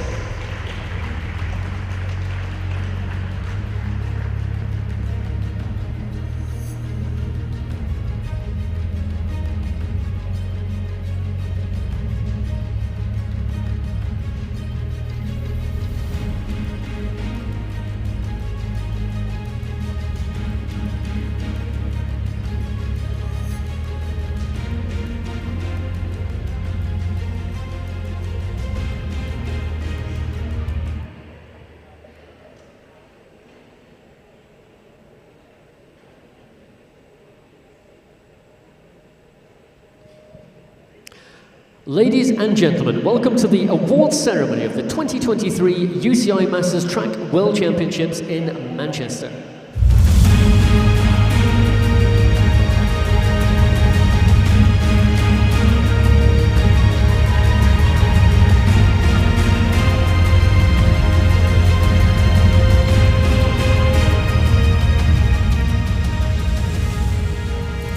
Awards ceremony of the 2023 UCI Masters Track World Championships, Women's Sprint age category 40 to 44. The medals and jersey will be presented by Bob Howden, OBE, President of British Cycling. In first place, UCI Masters World Champion and winner of the gold medal, representing Great Britain, Christy Howells.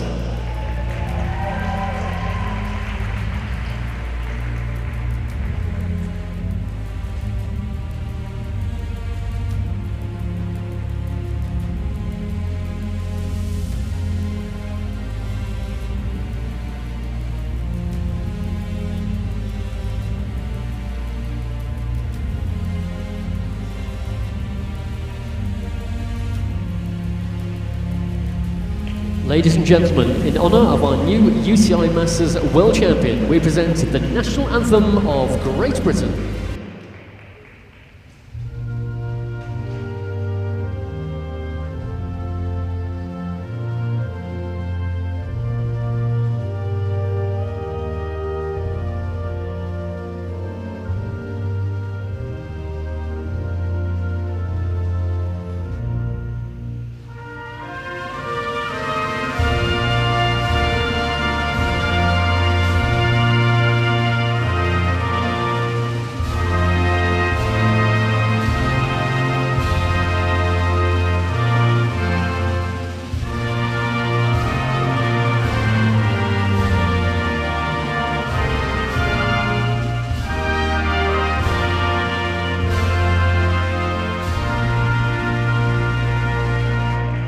Ladies and gentlemen, please, one more time, your applause for our medalists.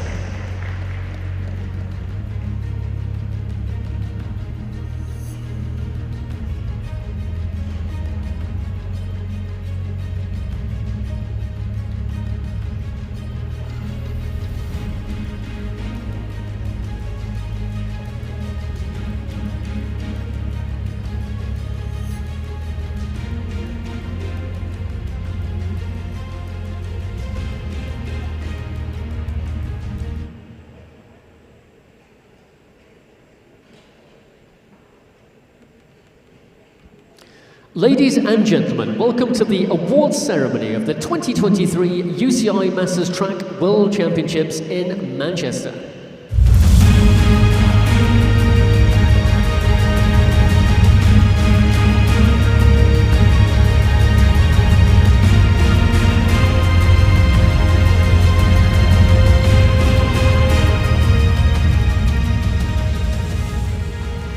Awards ceremony of the 2023 UCI Masters Track World Championships. Women's Sprint, age category 35 to 39. The medals and jersey will be presented by Ian Emerson, OBE, Chairman of the World Masters Organising Committee. In second place and winner of the silver medal, representing Great Britain, Joanna Smith.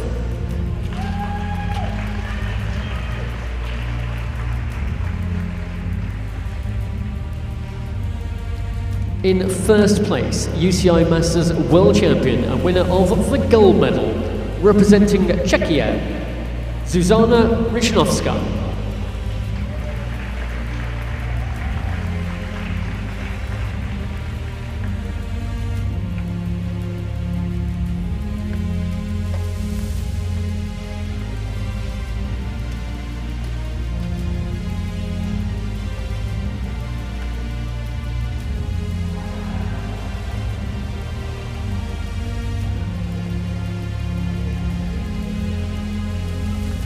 Ladies and gentlemen, in honour of our new UCI Masters World Champion, we present the national anthem of Czechia.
Ladies and gentlemen, please, one more time, your applause for our medalists.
So our last competitive action of these 2023 Masters Track World Championships will be the Brian Cosabella Memorial Scratch Race, a non-championship event, contested over 20 laps of the track.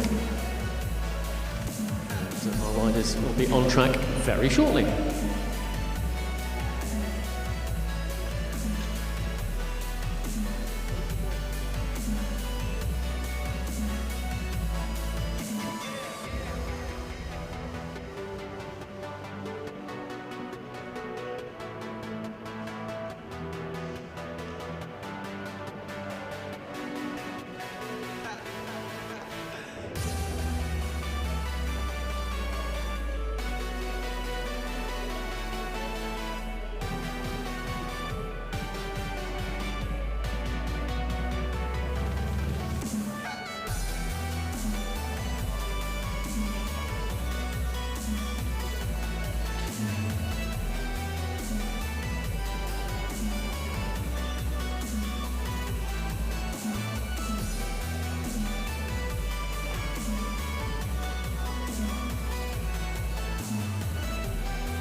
So this is a call, please, for all riders who are contesting the Brian Cosabella Memorial Scratch Race to make your way to the starting station in the home straight.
So the riders contesting the Brian Cosabella Memorial Scratch Race over 20 laps of the track. We have Zuzana Rushnovska, who's just been on the podium, of course, for the sprint from Czechia. We've got Joanna Smith from Great Britain, Damien Charlotte of France, Chris Kadik from the Netherlands, David Gotthard of Czechia, Peter Malasek of Czechia, Martin Rupp of Switzerland, and Sylvan Adams of Israel. Those are the riders who are contesting to receive the Brian Cosabella Memorial Trophy.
So 7 riders at the start. Martin Roop of Switzerland, a non-starter.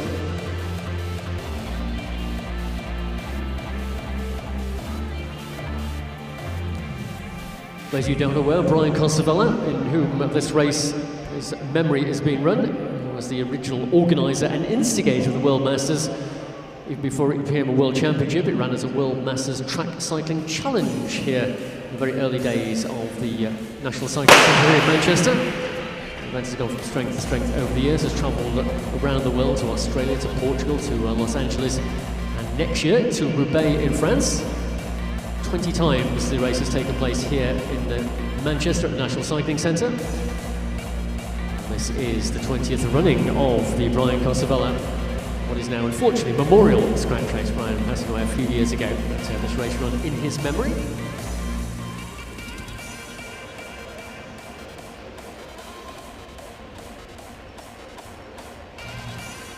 Strong Czechia presence in this one.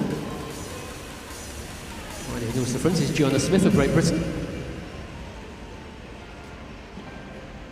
Sylvan Adams of Israel is on the front now, 18 laps to go.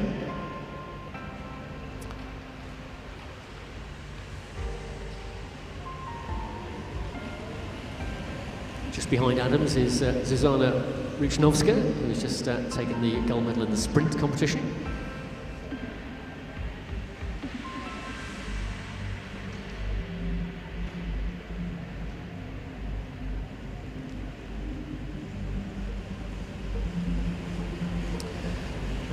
Coming to the front is Chris Kadik, who won the points race earlier today in his age category. A bit of a gap developing here. Two riders just off the pace. Sylvan Adams and Zuzana Ruchnovska, but they're going to get back on, I think. French rider here is Damien Charlotte. Beginning to draw out the front of the race here, 14 laps to go.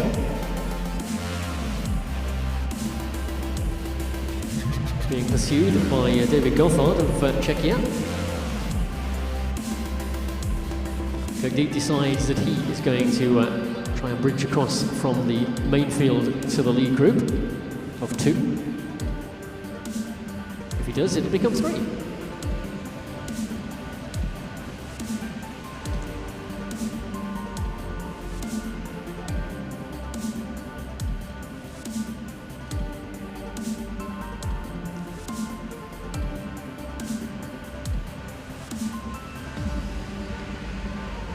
Almost the length of the home straight, the current advantage for all 3 leaders.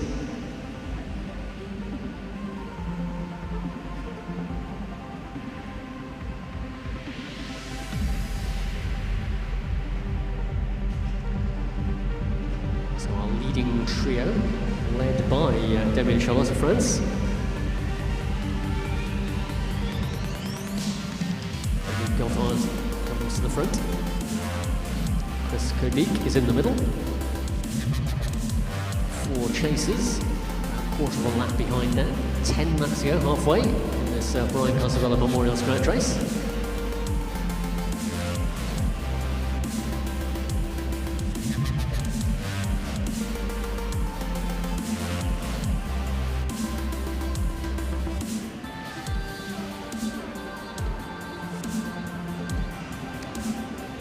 Glance across the track here from David Gothard as he swings up and into 3rd place. Sylvan Adams is leading the chase group here. 2 kilometres, 8 laps to go.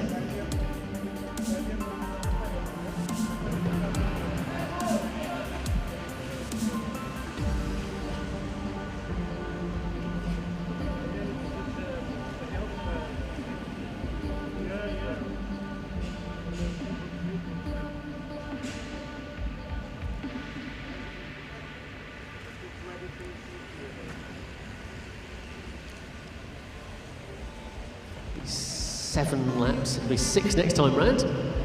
So the 3 leaders working well together here.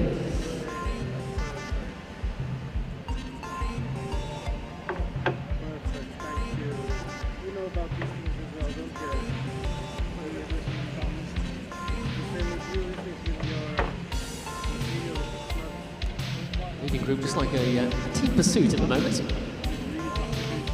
Lead rider does a turn, swings off, drops back onto the rear of the group. The difference being the time won't be taken on the third rider. It'll be the first rider across the line at the end of the next 5 laps will be the winner of the 2023 edition of the Brian Casavella Memorial Scratch Race. 3 leaders well established. Damien Charlotte, Chris Kodig and David Goffard.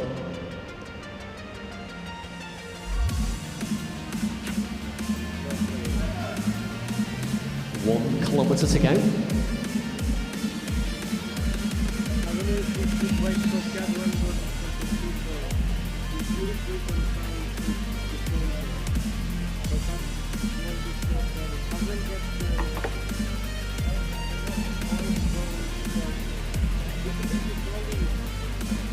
Half a lap advantage, pretty much exactly for the 3 leaders. 3 laps to go. Well, they've been cooperating together so far, but the prize can only be taken by the winning rider. So you can expect a little bit of a tactical battle now, and no sooner do I say that than Chris Kadik decides to go on the attack here. From the Netherlands, being pressed hard by Damien Charlotte of France. Goffard being distance in 3rd place, but he's back on now. So the pace into the final lap. These 3 are going to possibly lap the rest of the field here. And it's Charlotte of France who is riding away from the other 2. Gothard pressing hard. Here they come around the outside. Damien Charlotte of France will win the Brian Casavella Scratch. 2nd place will go to David Goffard and 3rd to Chris Kodik.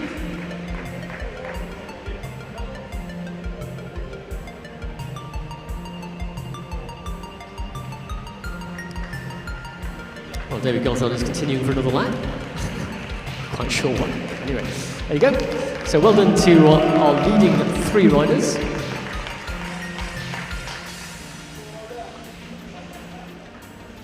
Six minutes and 19 seconds of scratch race action. And the win for Damien Charlotte of France. 2nd place for David Goffard of Czechia, and 3rd for Chris Kodik of the Netherlands.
So can we have our first 3 riders to the start line, please?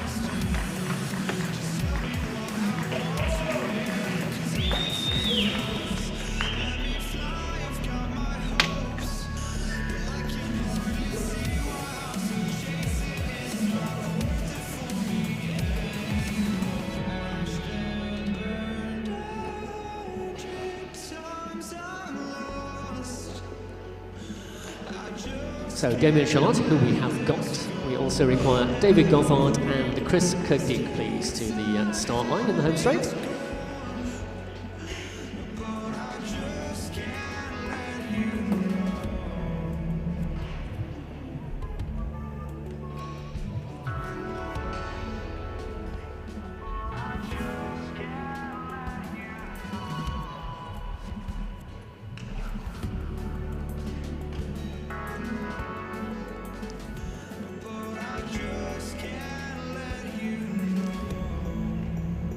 So we are pleased to bring you the presentation of the Brian Kosovella Memorial Scratch Race.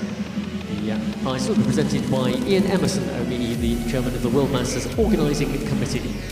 Finishing in third place, representing the Netherlands, Chris Kodik.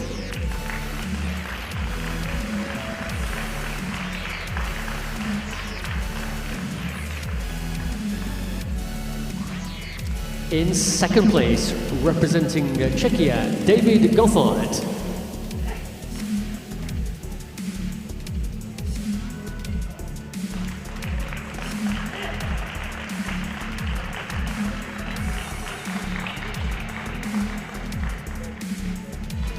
And the winner of the Brian Kosovella Memorial Scratch Race for 2023, representing France, is Damien Charlotte.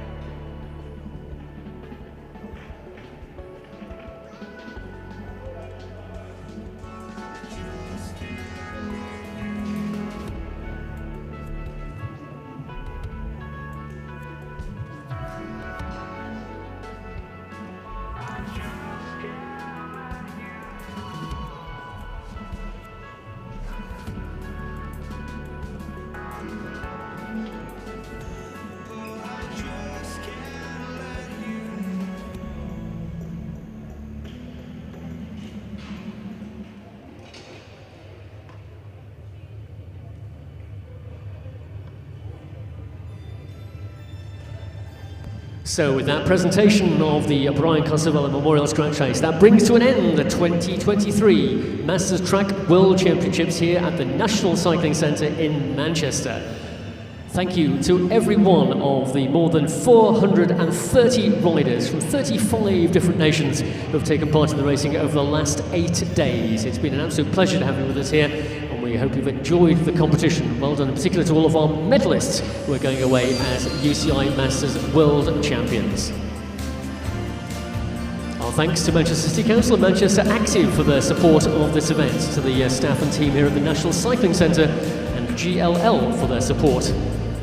Also to Holiday Inn Oldham and the Village Hotel Ashton for accommodation, to Stan Greg Cycles, Richard Voss, On Track Coaching and Bush Healthcare for event support, to Remote Medical Services for first aid, to Bolt Digital for our copying facilities, to Elmore Group for our website and social media services, to Lorna Cable and John Horton for massage services, to Doug Pinkerton for the mechanical services. And thank you to all of our race officials, including our Commissaire President Hans Christian Nygaard from Denmark. Thank you in particular to all of our volunteers, without whom we could have not made this event possible. You've done us proud over the last 8 days. So, for the final time from Manchester, we thank you for your involvement in the World Masters this year. And on behalf of the entire World Masters organising team, it is thank you and goodbye from Manchester.